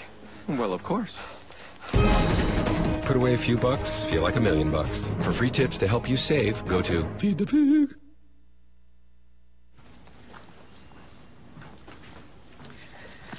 All right. I know this isn't any fun to talk about, but we should. Okay. So who's going to do what? I'll pack the dead batteries. Great. I'll only put what I don't need into a duffel bag. Perfect. That's totally unhelpful. No problem. Meanwhile, I will try to comfort everyone by speaking in a calm voice. And I'll try to get the generator going without any gas. Oh, let's not forget the cell phones, which probably won't work. Right.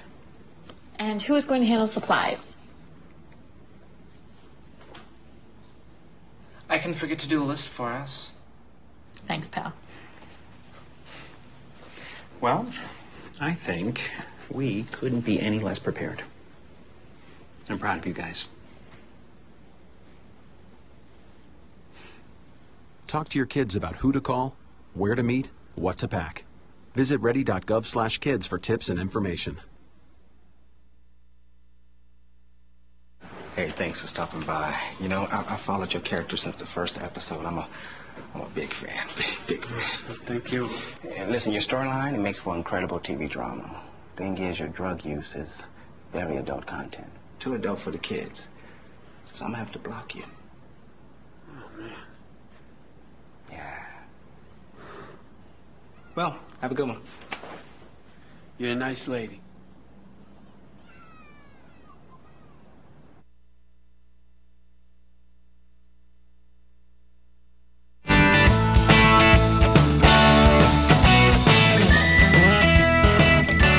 On your radio, on TV, and online. This is The Bill Press Show. Indeed, 33 minutes after the hour now. Here we go on The Bill Press Show. Monday morning, December 23rd, here from our nation's capital, brought to you today by AFSCME. You know, the good men and women of AFSCME. We talk about them a lot. The largest public employee and healthcare workers union in the entire country under the able leadership of President Lee Saunders, making America happen. And for more information about their good work, go to their website at afscme.org, AFSCME.org. Believe it or not, I mentioned earlier that the Senate was out for its break. That's not true. I ran into Senator Kirsten Gillibrand here at the Eastern Market on Saturday with her two sons, and she reminded me that they are still here, still a little leftover business, but I believe they will take their break today. Sabrina Siddiqui covers the Congress and politics in general for Huffington Post, in studio with us this morning. Hi, Sabrina. Hi, thanks for having me. Nice to see you. Nice Happy to holidays. See you too. Merry Christmas. So, what do these Senate? What do they have left to do? Well, you know, they passed the budget deal finally last week, and then they've been on nomination after nomination. They had their cloture vote on Janet Yellen as the next Fed chair.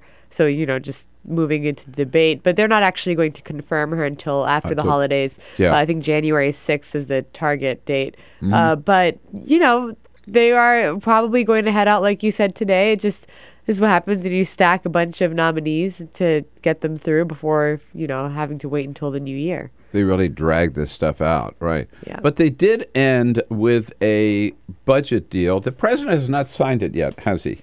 I had not seen him sign it into law, and I think that, you know, he probably will do that. You know, he had expressed his support for it, so it's more of just a matter of process. Although, you know, he left for Hawaii a couple of days ago, so he could he could have done it quietly. Although they typically have a picture and and I get all the as the White House report, I get all the news from the White House. What have he done? And I haven't seen yet any notice that he signed it. I was surprised. I thought he would sign it Friday, but as you pointed out, it does take time for them to get the bill through the paperwork and get the paperwork down to the down to the White House.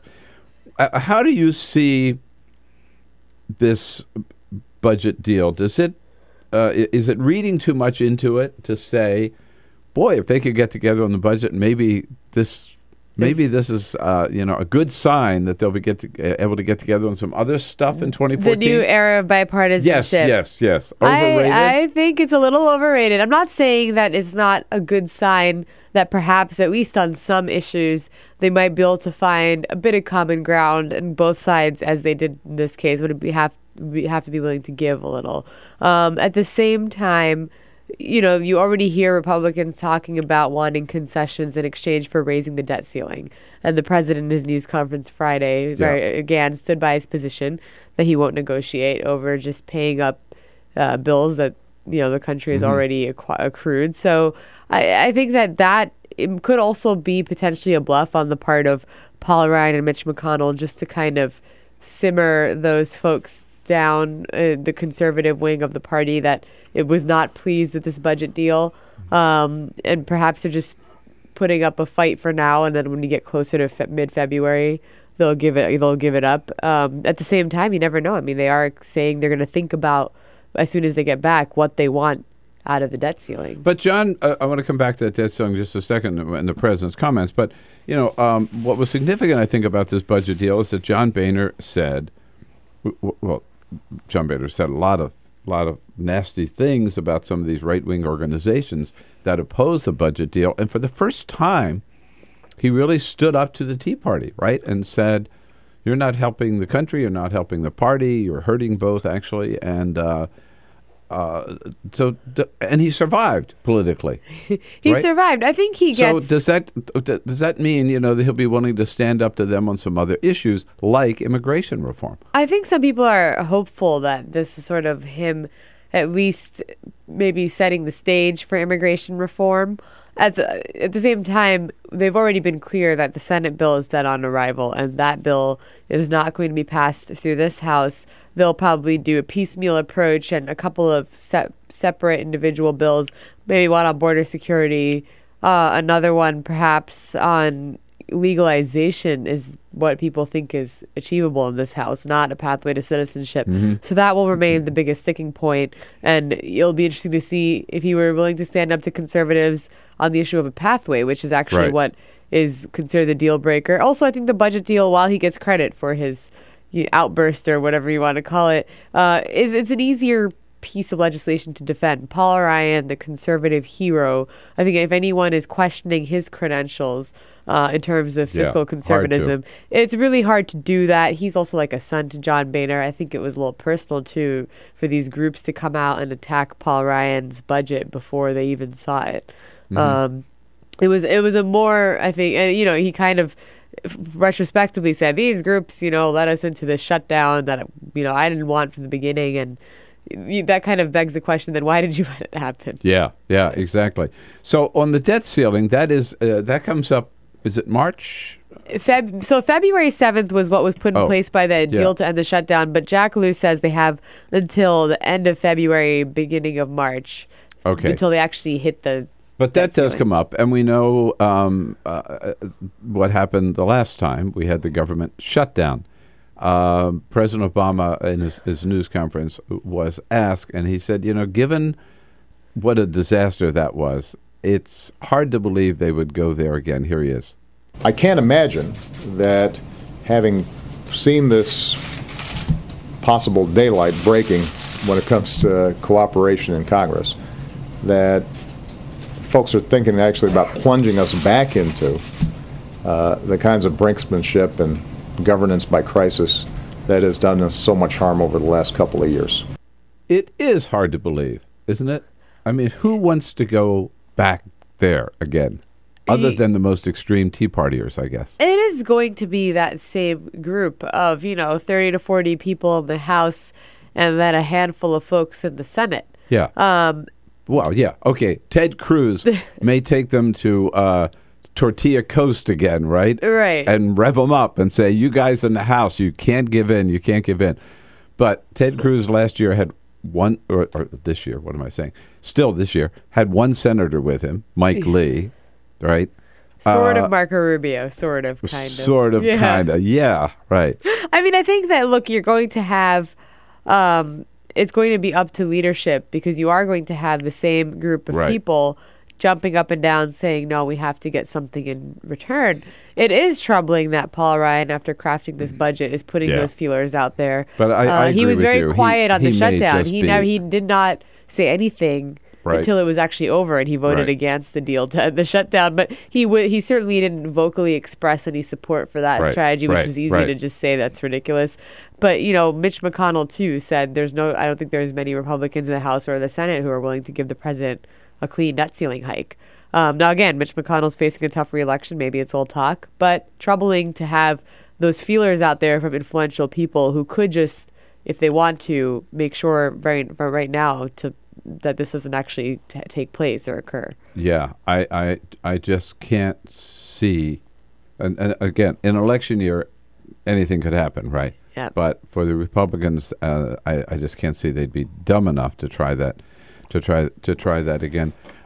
So overall, 2014, every House seat up for 2014, and what is it, 36, I believe, Senate seats are up this year. I mean, this is going to be a big year. A big year. Not to mention, I forget how many, maybe it's 36 governorships. I mean, you got all the governorships, state legislative races, House races, Senate races, all of which really takes, the politics dominates the policy in this year, correct? Yes, that's what happens in sort of this lame duck period, because a lot of people are thinking about their own re-election or just their own election, and that's why a lot of advocates, for example, as we were talking about immigration, had said it has to be done in 2013, because when you hit 2014, it's a lot tougher for people to vote on such a contentious issue, also something that hasn't been voted on in a very, very long time. So, I think the same thing was said about gun control, is how is Harry Reid going to try again?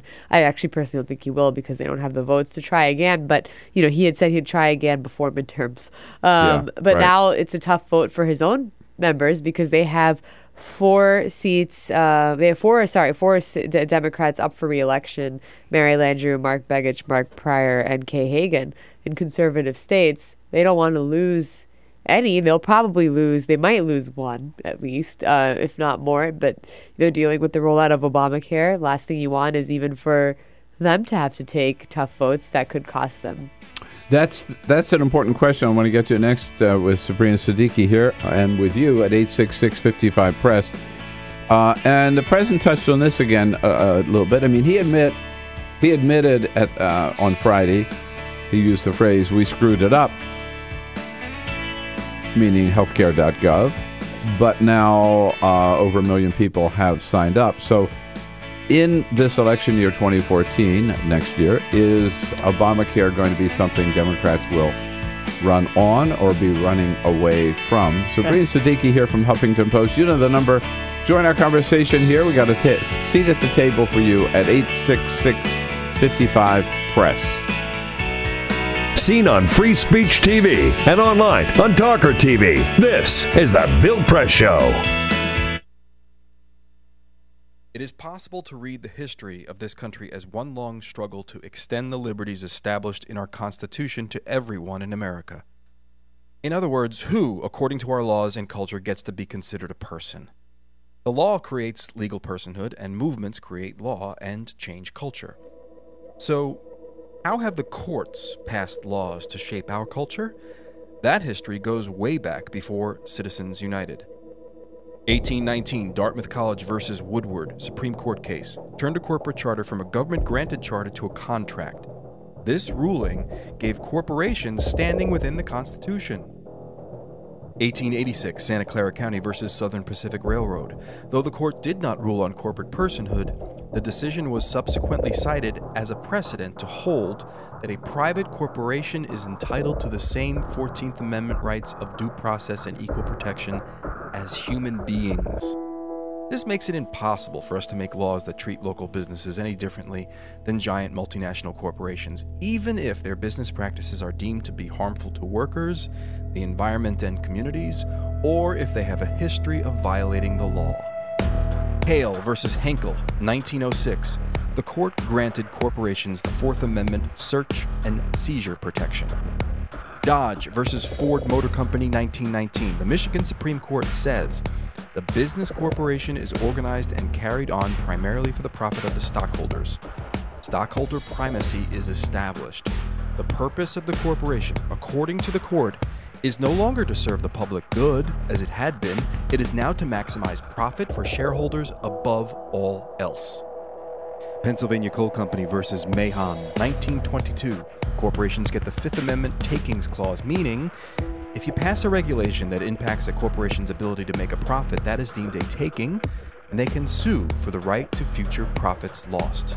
This creates a chilling effect, and local and state governments become much more hesitant to pass laws in the public interest for fear that corporations can claim loss of potential profits that cities and states will be on the hook to pay. Buckley versus Vallejo, 1976. The Supreme Court rules that spending money to influence elections is protected under the First Amendment, in effect saying that money is speech. Citizens United versus Federal Election Commission, 2010.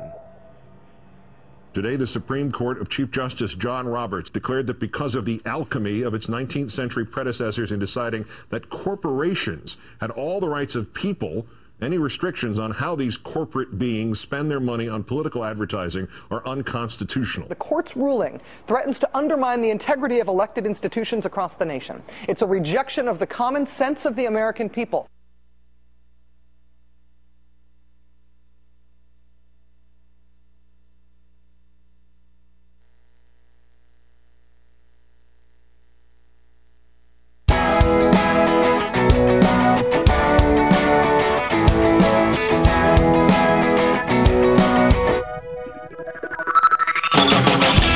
Connect with The Bill Press Show on Twitter. Follow us at BP Show and tweet using the hashtag WatchingBP.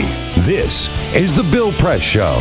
12 minutes before the top of the hour, Sabrina Siddiqui from Huffington Post, political reporter for Huffington Post, here in studio with us. On a Monday morning, December 23rd, we're talking politics of the day at 866-55-PRESS. So this big political year, are Democrats going to say, look at this, we delivered on health care. And now look at all these millions of Americans who signed up, and so we did it. Or are they going to be saying, that was Obama's plan, not mine? They certainly won't run that far away from it because they voted for it. And you can't run away from the vote altogether. At the same time, the ones who are in conservative states will be critical. They will criticize the rollout. They will talk about ways to fix the law. Many of those senators have introduced, for example, amendments of their own. Certainly Mark Pryor and Mary Landrieu, those types have already kind of gotten out ahead of that whole, if you like your plan, you could keep it kind of thing. Mm-hmm. But you know, I think that you're going to, it's a lot of it's early to tell still too, because right now we're kind of reaching the maybe hopefully the end of this flawed rollout. It seems to be improving, although there's still a lot of work to be done. But next year, it depends. If they have a lot of signups, if they have a lot of enrollments, they'll be touting it. If it's still a mess, they'll be running as much as they can. They're going to have, I mean, the way we're going now, they're going to be at least 2 or 3, I would say at least 2 or 3 million people who have signed up, you know. And I think if they can go out and say, hey, there were some problems, but you got 3 million people now, plus maybe more, that signed up for Medicaid that could never get health insurance before. Right. This is a good thing. We're moving in the right direction. But I want to ask you about this. So it's really too early for 2016, but at the same time, a lot of people are talking about it. So Saturday, I was just out doing a little shopping here in the neighborhood, Eastern Market, right near our studio, and I ran into Senator Kirsten Gillibrand with her 2 sons. We were chatting a little bit, and I think she's great. I think she's really, really emerged as a power in the United States Senate. And I'm thinking, why? Why is everybody talking about Hillary, and why aren't people talking about, like, Elizabeth Warren or Kirsten Gillibrand? What is going on? The Democrats just decided Hillary's going to be our nominee, damn it, and we're not even going to consider anybody else. They seem to have taken that position. And I say that as a Hillary fan, by the way. Absolutely. But still, do we really want to put all our eggs in one basket?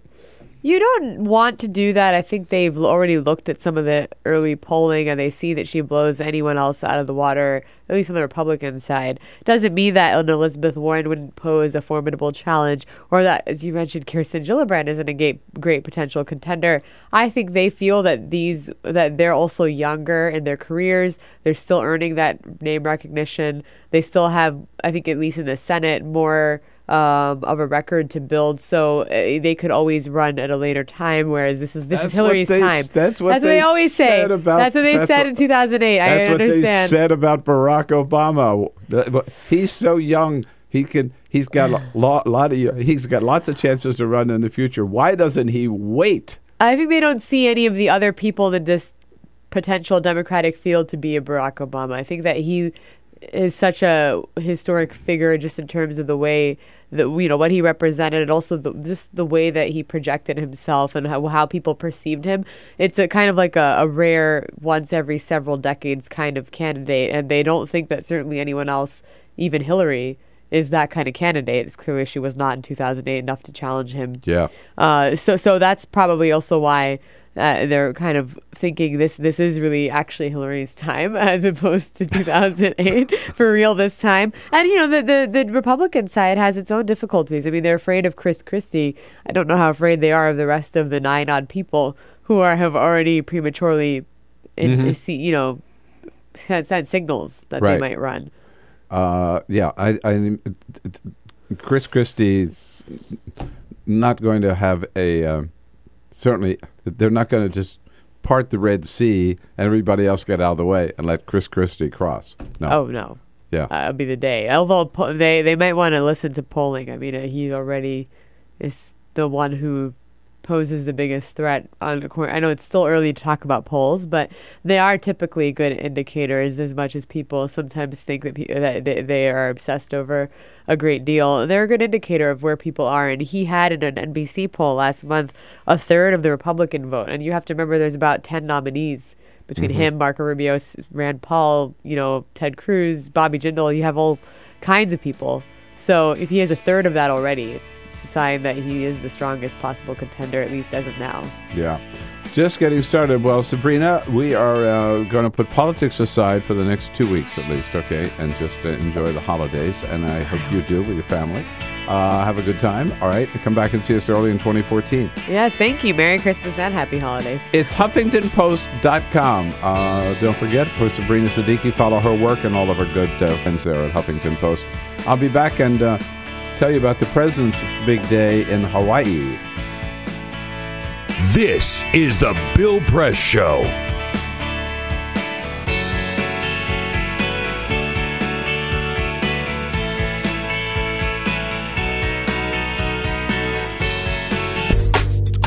On a Monday, December 23rd, hour number 3 coming up. Sorry to lose you on Free Speech TV. Blame them, not us. But at any rate, don't forget, the video stream is still going all the way through hour number 3. So jump over to our video stream at TawkrTV, youtube.com/Tawker, TAWKR-TV. Kevin Cirilli from Politico will be here in studio with us to run through the big news of the day. And we'll also be checking, very importantly, with the ACLU. They have filed one of the big lawsuits yet to be heard against the NSA phone tapping case. That should be very interesting. We'll find all about it next hour. This is the Bill Press Show.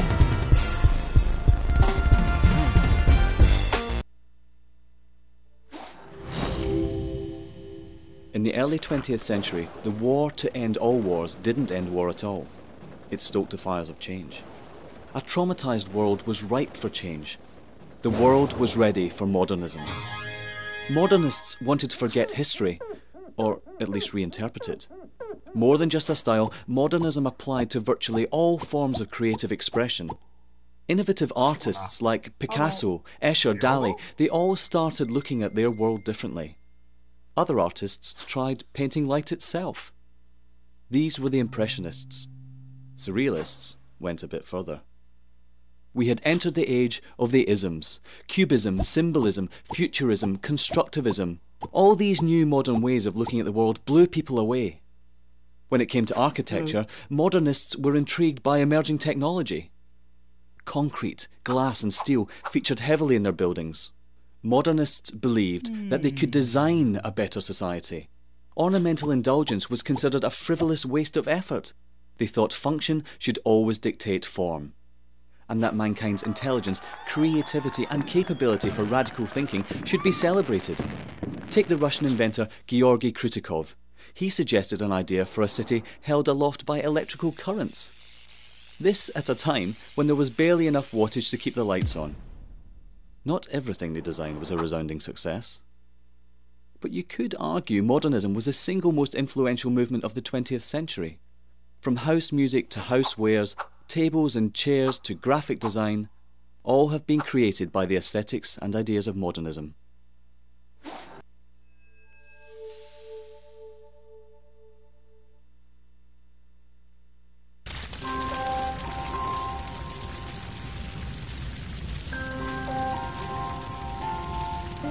A single ember that escapes from a wildfire can travel more than a mile.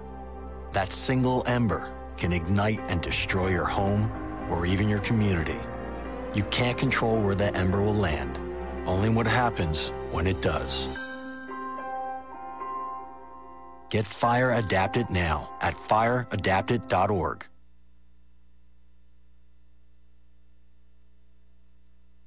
The top of the hour number 3, coming up with the ACLU telling us about their lawsuit. Patrick Tumi, one of their staff attorneys, their lawsuit against the National Security Agency and its massive phone collection program. And then Kevin Cirilli, finance reporter for Politico, will be here in studio with us. Those of us who cover the White House have been given word for the next 2 weeks that there will be no scheduled public events on the president's calendar. He is on vacation.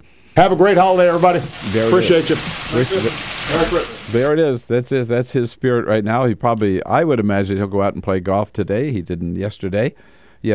Saturday he played golf. Yesterday he took in a basketball game where the Beavers from Oregon State, coached by Michelle Obama's brother, Craig Robinson, lost 83-71 to the Zips from Akron, Ohio. The president and the first family attended that game, and then he went out for dinner last night to the Morimoto Steakhouse in Honolulu. We'll be back with hour number 3 here. Stay with us on the Bill Press Show this Monday morning. This is the Bill Press Show.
broadcasting around the nation, on your radio, on your TV, and online. This is The Bill Press Show.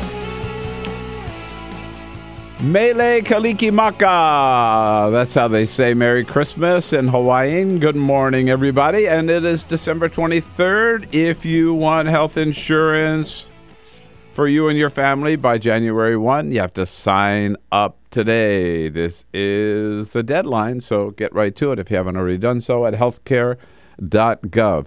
Good morning, good morning. Great to see you. It is Monday, December 23rd. This is the Bill Press Show. That's me. And we're coming to you live from our nation's capital, out there on your local progressive talk radio station. Radio people, talk radio people all across the country. Good to be with you today. And thank you for joining us as we bring you the news of the day and, most importantly, give you a chance to tell us what it all means to you, your family, your community. Give us a call at 866-55-PRESS.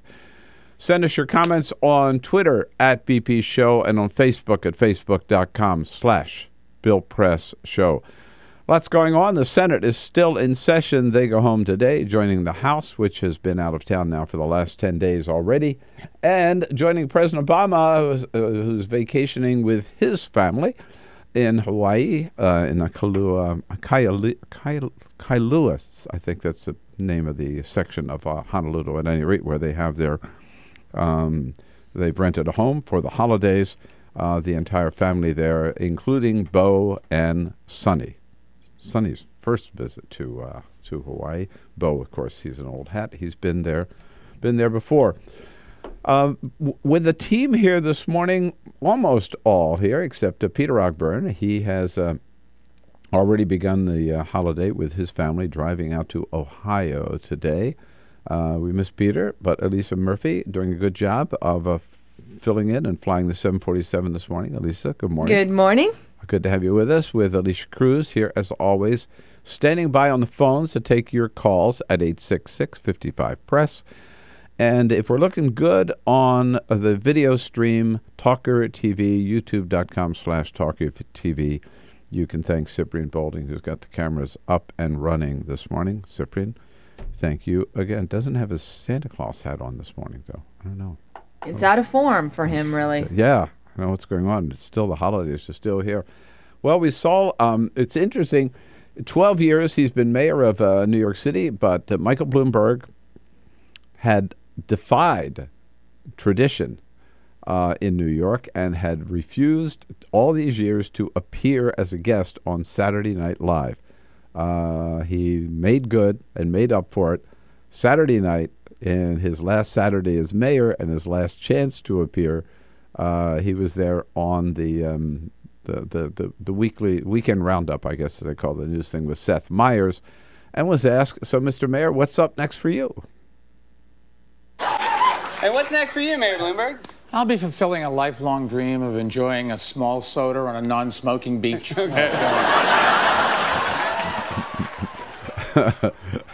Referring, of course, to the fact that he banned smoking just about in all of New York City, certainly in bars, not only in bars and restaurants, but outside of bars and restaurants and in all public places like Central Park.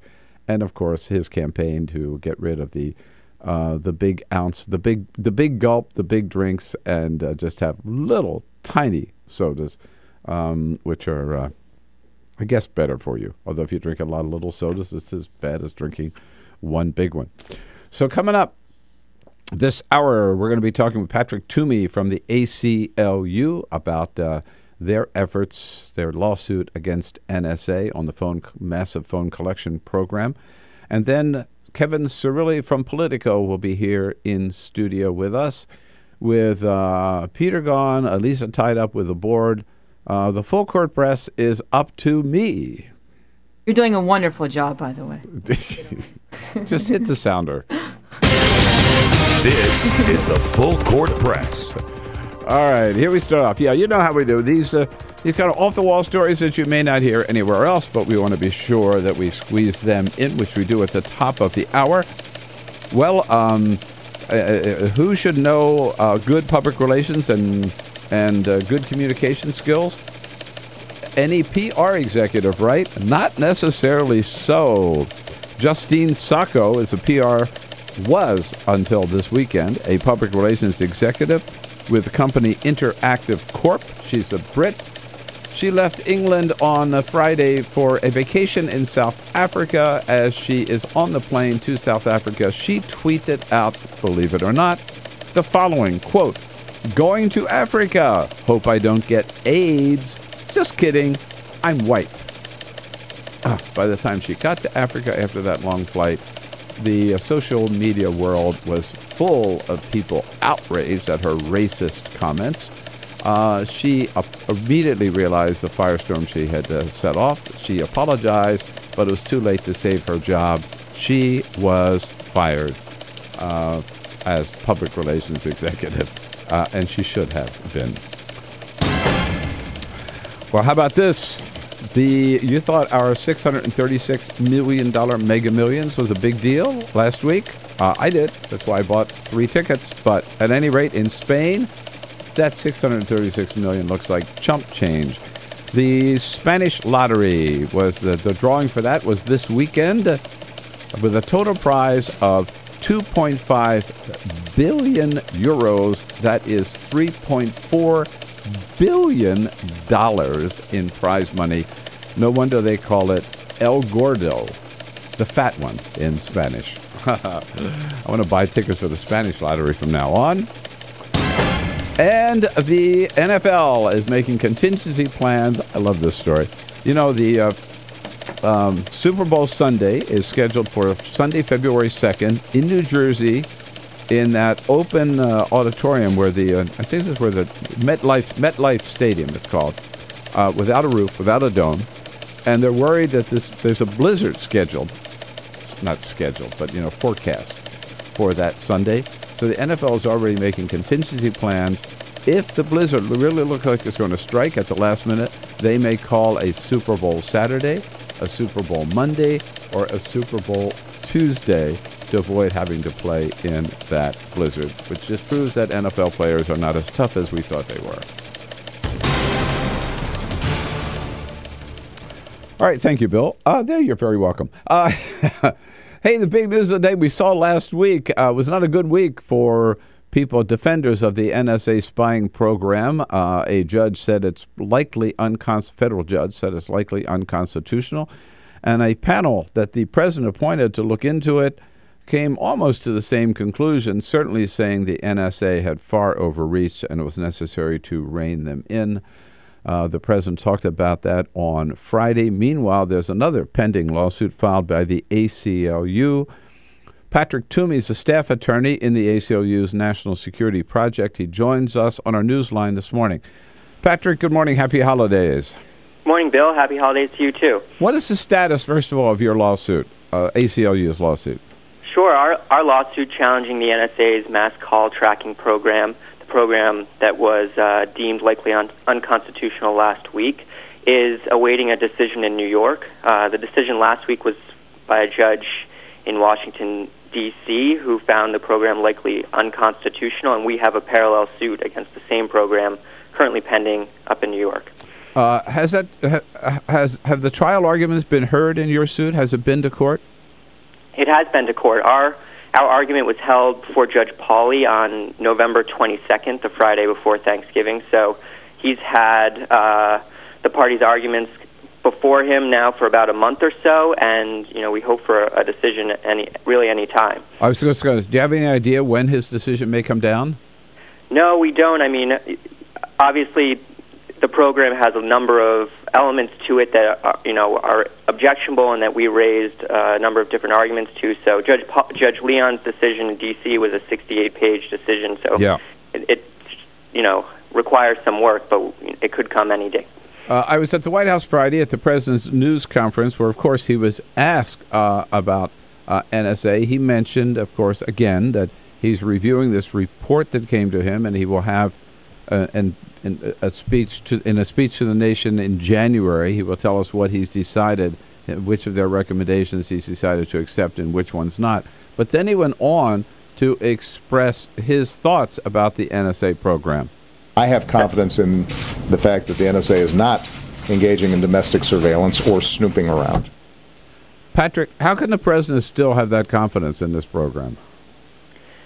We would really challenge the idea that there's no domestic surveillance going on. The program that we've just been discussing, the program at issue in the call tracking lawsuits, is a program that tracks the phone calls that every American makes. Now, it collects their metadata, not their content, so maybe the president is trying to draw a fine distinction there. But to us, given the privacy concerns that are implicated, even by knowing who people call, when they call them, how long those calls last, the idea that there is not a form of mass domestic surveillance occurring under the NSA's watch is difficult for us to accept, and we would strongly dispute that type of assertion. The president also said that when asked about Edward Snowden, he wouldn't comment on the legality, I guess, of what Snowden did, but he did say he thought Snowden had the way this was released had done harm to the country. I would have to argue that we would not even be having this conversation today without Edward Snowden's releasing the documents. Isn't that correct? I agree, absolutely. Edward Snowden should be praised for his conduct as a whistleblower. The Judge Leon's decision last Monday, which found that one of these NSA programs was unconstitutional, illustrates the deep public interest in the disclosures that he has provided, and it goes, I think, without saying that the news organizations that have had the responsibility of revealing this information to the public have taken that responsibility extremely seriously and have given the government, I'm sure, the opportunity to object to disclosures before they actually reach the public's eyes. One of the findings that's back to Judge Ralph Leon here in Washington. As you pointed out, he did conclude that this program was likely unconstitutional. He also said, of course, I'm paraphrasing here, that in all of that documentation and all of that data and all of the defense of the program, he is yet to find one instance where this mega data collection actually thwarted a terrorist plot. And the panel that the president appointed basically said the same thing. So why are we doing all of this if we're getting no bang for our buck, right? Right, that's exactly right. The ACLU, together with Senators Wyden, Udall, and Heinrich, who are all on the Intelligence Committee, filed a brief in a similar case brought by the Electronic Frontier Foundation in California, in which the senators who sit on the committee with oversight of this program said essentially the same thing that Judge Leon said, the same thing that the President's Review Group said, that this phone tracking program has not provided critical intelligence in any situation that they have been able to identify. And I think that's a vital point, because if we're sacrificing our civil liberties in the name of national security, it better be for something that is actually effective. And that trade-off is not one that even comes close to being worthwhile in this instance from what we've seen. Patrick Tumi is staff attorney in the ACLU's National Security Project on our newsline this morning. You can find out more about this lawsuit, I'm sure read all the briefs, at aclu.org. Patrick, the panel recommended, well, first of all, how do you respond to the question, to this argument that I hear, and those who defend the program say, well, if we're going to find the needle, we have to build a haystack first, right? That's why we're amassing all this data. Our response to that argument is that there are tools that would still allow the NSA to obtain in a targeted way the information that it's seeking. And even the declarations and other statements put into these court filings by NSA officials agree. They basically say that having all the data up front allows us to do this faster or with more agility. They haven't argued in the cases that we've filed and the other cases that are out there now that this is the only way to obtain this information. One former intelligence official even said that this was a, quote, little bit of an insurance policy, and that it allowed them, to track down these leads with greater speed. But it's not the only way that they can do this. There are more targeted ways, and that's exactly what the government should be doing. It should be looking at the data for those individuals in whom it has a reasonable basis to suspect that where they there's have real suspicion. And final question, the panel, the President's Intelligence Panel also said, as I understand it, they said, okay, we can collect all this data, but the phone companies collect this data, and they're the ones that hold on to it. And then if the NSA has reasonable suspicion, they can ask the phone company for that data on that particular individual. Now, if it's a phone company keeping all that information, is there any big difference between their doing it and NSA doing it? Well, we don't think that the government should be able to engage in surveillance by proxy.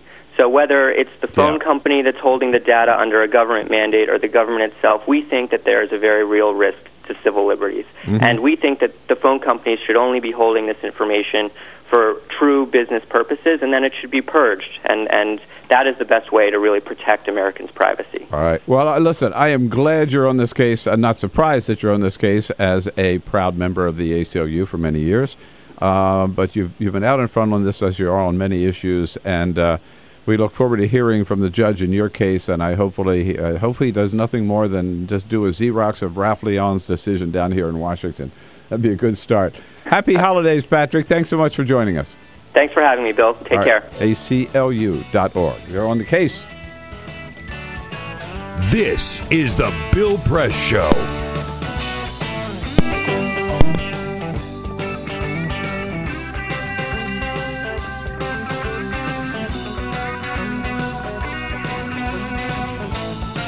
Get an amazing deal from OfficeMax.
is the Bill Press Show.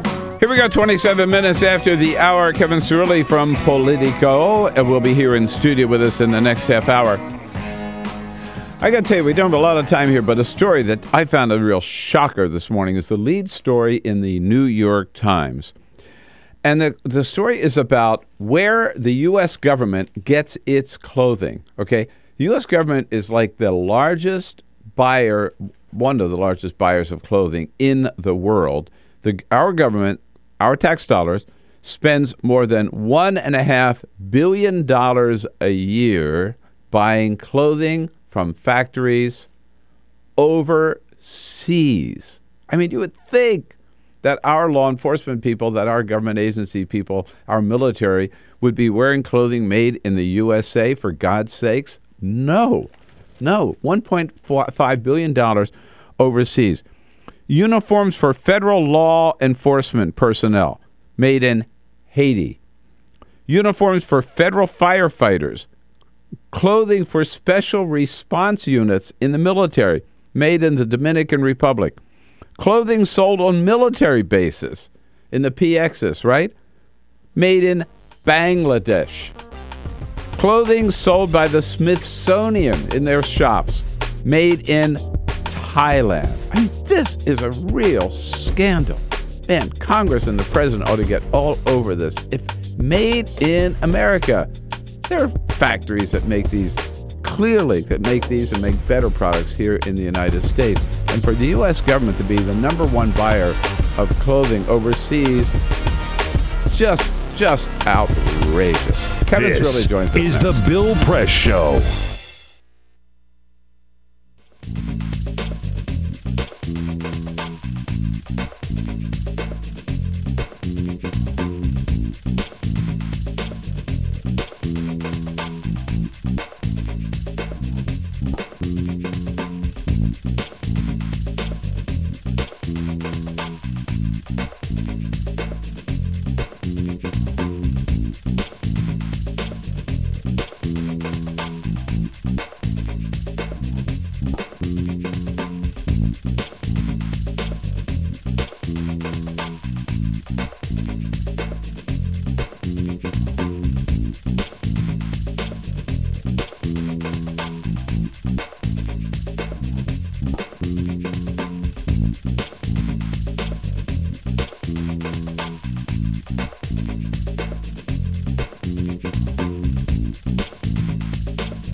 This is the Bill Press Show.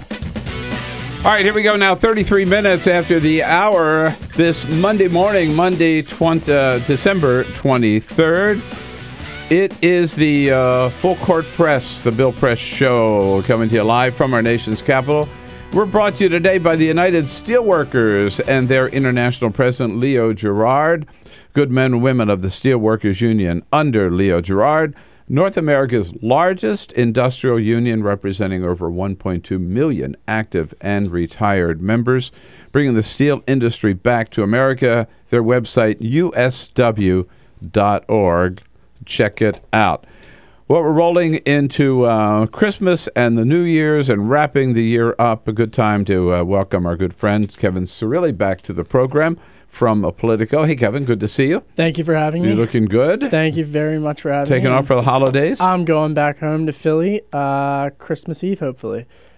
So I'll be... Take the Amtrak up, or are you going? No, I'm going to drive. I'm going to get on 95, but I will be with my parents, and I'm very, very excited. And I got the West Coast cousins rolling into town. So really? Yeah, so big family get-together. It'll be fun. Good. What about you? Philadelphia's a great town, too. It's the best by the way. town. Really, well, I'm not sure it's the best. But yeah, I taught school there for a couple of years. Really? Where? Father Judge High School. Wow. Actually, out in Northeast Philadelphia. Yeah, I'm headed to the West Coast a little bit later today.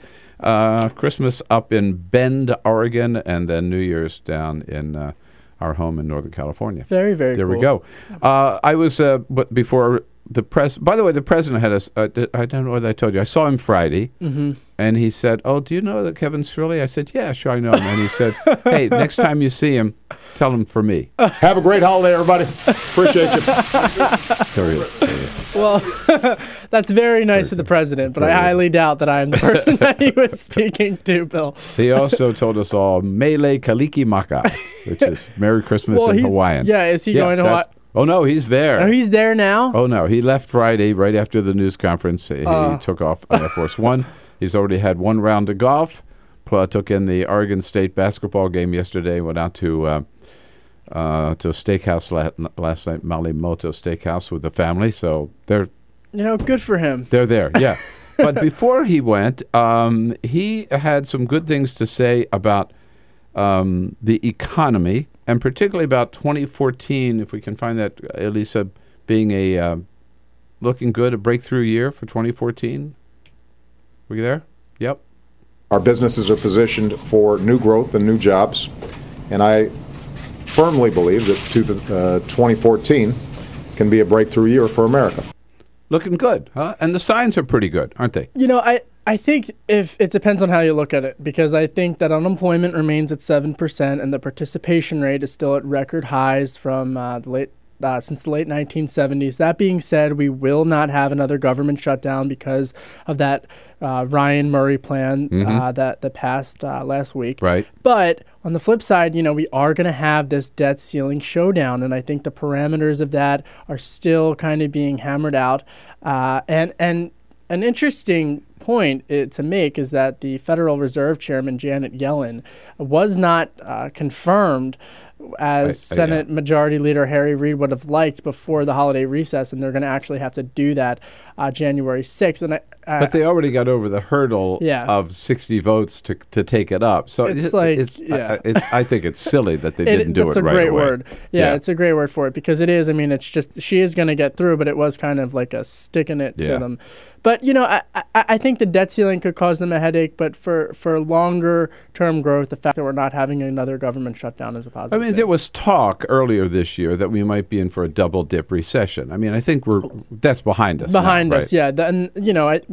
That's a great point, because when you actually think back to what was going on with the government shutdown, what was so historic about that government shutdown, the first one in 17 years, mind you, was that it was coming at this, it was wrapped into this debt ceiling debate. And so there was a point where a reality was we would have a government shutdown and hit the debt limit, and that would have been catastrophic to the economy, much more so than sequestration. There's automatic spending cuts and even the fiscal cliff. But that was something that was largely averted. But Wall Street hardly blinked, because they kind of rolled their eyes at what was going on in Washington, because they were like, well, All they do is play brinkmanship and get to the ledge. And then right up the final 24 hours, we did see Wall Street start to move. There were two things, I think, that gave us confidence, and maybe the president confidence, to say it looks like a breakthrough year last week. One was Congress reaching a budget deal.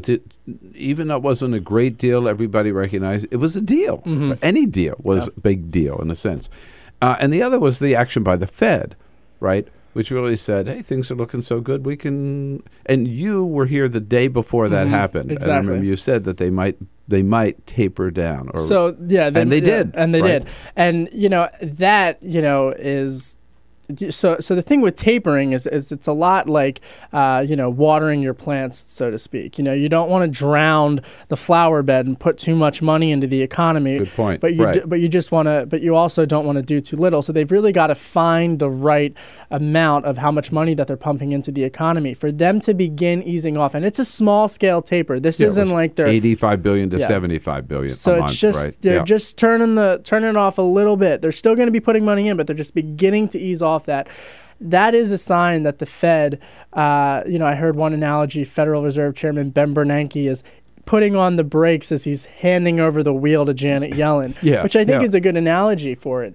But he's not doing it too quickly. But that's a huge sign of confidence from the central bank. And Wall Street loved it. I think they liked it because it was a small scale tapering, but so in a sense they're still going to be getting the tapering. But a vote of confidence in the economy. Of confidence in the economy. So you have the certainty that comes from with the possible exception of the debt ceiling. Let's get that in a second. But the certainty that comes from this budget deal, plus the confidence that's shown by Ben Bernanke, and the two of them together say, hey, you can see why the president say this could be a really, really good year. Now on the debt ceiling. Paul Ryan and Mitch McConnell said, we're not just going to hand it to the president without exacting our price and everything. But at the same time, there are others who are saying, the Republicans really going to go back to threatening to shut down the government? Well, I don't think there would be... I would be surprised. Hard to believe that they would. I don't think there would be a government shutdown because of it. But I do think that, anytime there has been a debate over the debt ceiling, it has been a flashpoint for negotiations. And so, I think that we always talk about what the Republicans wanted out of this, but I think that there's a lot that the Democrats could arguably want to negotiate as well, namely Social Security. And I think that a lot of we started hearing this actually when you look at the Murray-Ryan plan with pensions and military benefits to some extent. There are some rumblings of that. And I think you're starting to hear more and more about the minimum wage. And so I think, yes, a lot of the media's focus right now has been on the right and what they're going to do. But for President Obama in the State of the Union address, I think that will be a good opportunity to find out what the Democrats perhaps economically would like to get out of that debate. And, of course, we got, you mentioned Janet Yellen as soon as the Senate comes back in January, and unemployment benefits as well. Harry Reid is committed to doing that. Right. Yeah, As we near the end of the year, the president said something you very seldom hear any president ever say. That Friday, when the president said, we screwed up when he was talking about, he used that phrase, we screwed it up when he was talking about health care. Understatement of the year. Hello. But has he put that behind him? No, absolutely not. And here's why. Because I think you've got Republicans who are automatically fundraising off of this as they head into a midterm. That will be one of the defining narratives, Bill, of the 2014 race. It is one of the most polarizing political issues. It was in 2010. It worked for them in 2010. Didn't work so well in 2012. It's going to work for them to raise money. It's going to work for them to rally their base. And it's a polarizing political issue. So everyone has an opinion on it. And it's one of those issues that you're either for it, you're against it. And I got to tell you, though, I'm from Philly, and that website not working, that didn't pass a common sense test. But on the flip side of that, I'm not sure whether or not Republicans have linked it larger to a policy problem. Right, but if it's working now, if it's beginning to work, and if people really start signing up, you're right. Republicans, I notice in your what you said is it helps them raise money and rally their base. Yep. But the key question is, does it help them win? Well, it did not help them win in 2012. I doubt it will help them win in 2014. You know, I think they're going to be beating a drum, an old drum, or fighting, last year's war. Yeah, that's a good point. I also think that they had a presidential candidate who shied away from really taking the issue on head first because, as we all know, Romney Care was Obamacare. Yeah, so your words, not mine. It was. Yeah. I mean, Obama borrowed it, stole it, if you will, from Romney and from the American Heritage Foundation. But it'll be interesting to see whether or not the infighting really going on between the Tea Party and the more moderates that we saw right before the Murray-Ryan plan passed will continue into 2014. Yeah. My word on that is if, and this may be still a big if there are 3 or 4 million people as we get into the midterms who have signed up for health insurance, I think the Republicans have better look for another issue. Yeah. And right now, they don't have one. They also don't have an alternative to Obamacare. The drama. The status quo. When we come back with Kevin Cirilli, Kevin, I want to take a look back with you at what we think are some of the big stories in 2013. Awesome. The ones that you and I spent most of our time talking about here. And feel free to welcome in, invite your comments at 866-55-PRESS anytime. Seen on Free Speech TV and online on TawkrTV. This is The Bill Press Show.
Seen on Free Speech TV and online on TawkrTV. This is The Bill Press Show.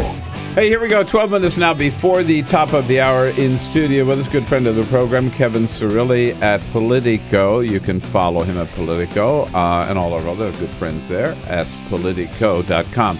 You know, Kevin, this time of the year we always see their lists, all kinds of different lists, right? to the point that you just get sick of all of them. You need a list for the lists. Exactly, yeah. But the one that I always enjoy is looking back, the big stories of the year. Yeah. Because that's what we do, right? Yep. I mean, this is our work. And at the same time, I find that I forgot stuff, right? Because we're so into, like, what's happening right now. And you forget that it all happened in this year. But when you think, for example, I mean, top of my list would be Boston Marathon bombing, right? Yeah. I mean, in terms of impact, I mean, it's just such a shocker, right? That event, which is such a high, and then the fact that these kids that we kind of knew about and were there and plotting this whole thing, they could pull it off. And the way that they stunning. shut down the city was just gripping.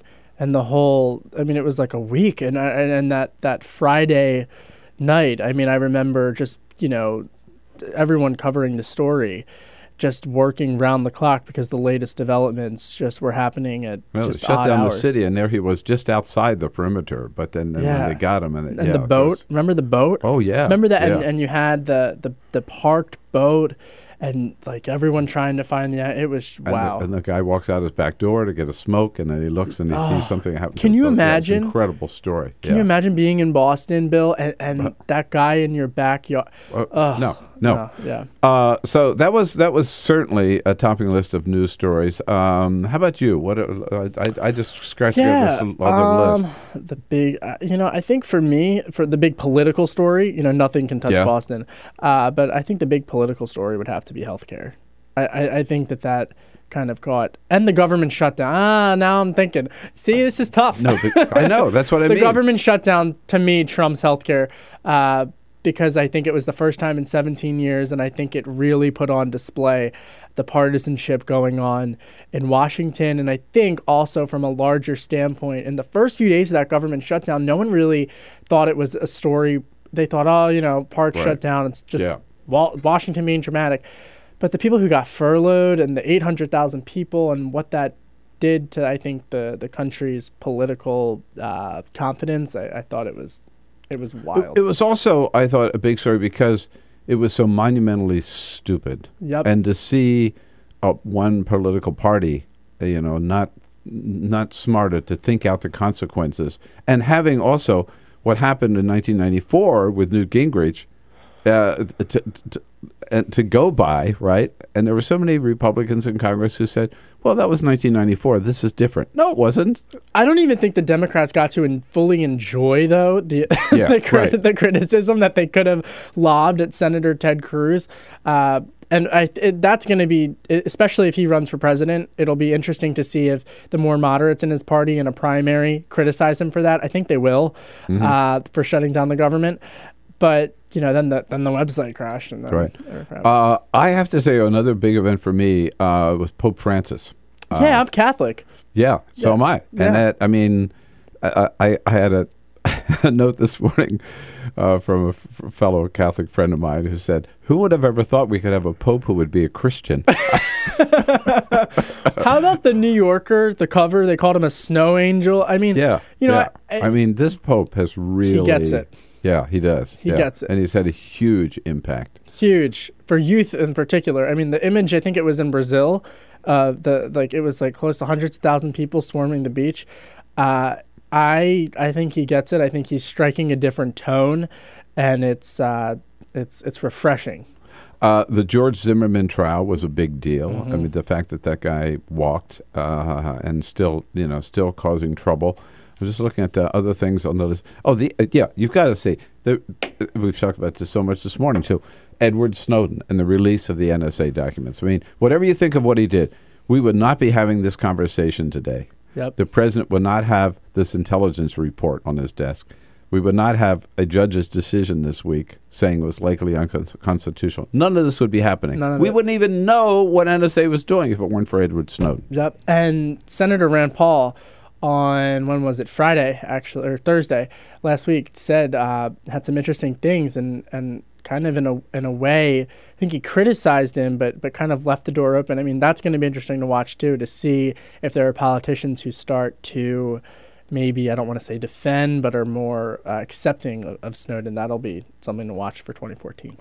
I think we will get to the point where people will recognize him as a whistleblower and not as an outlaw. Really? But he put a lot of people at risk. So but it'll be. I really? would challenge you. I would challenge you to name one person that he put at risk.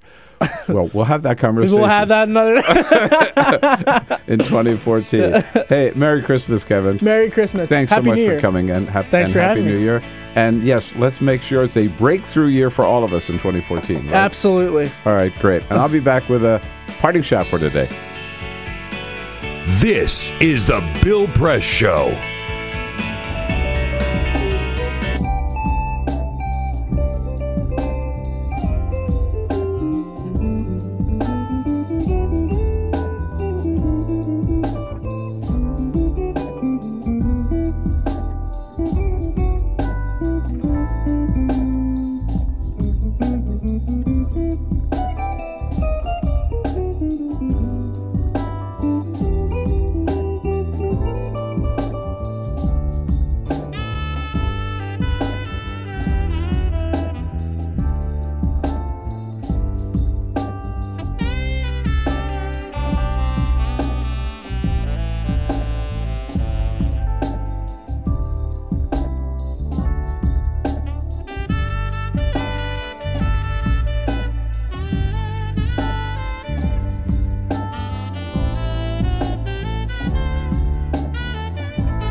The Parting Shot with Bill Press.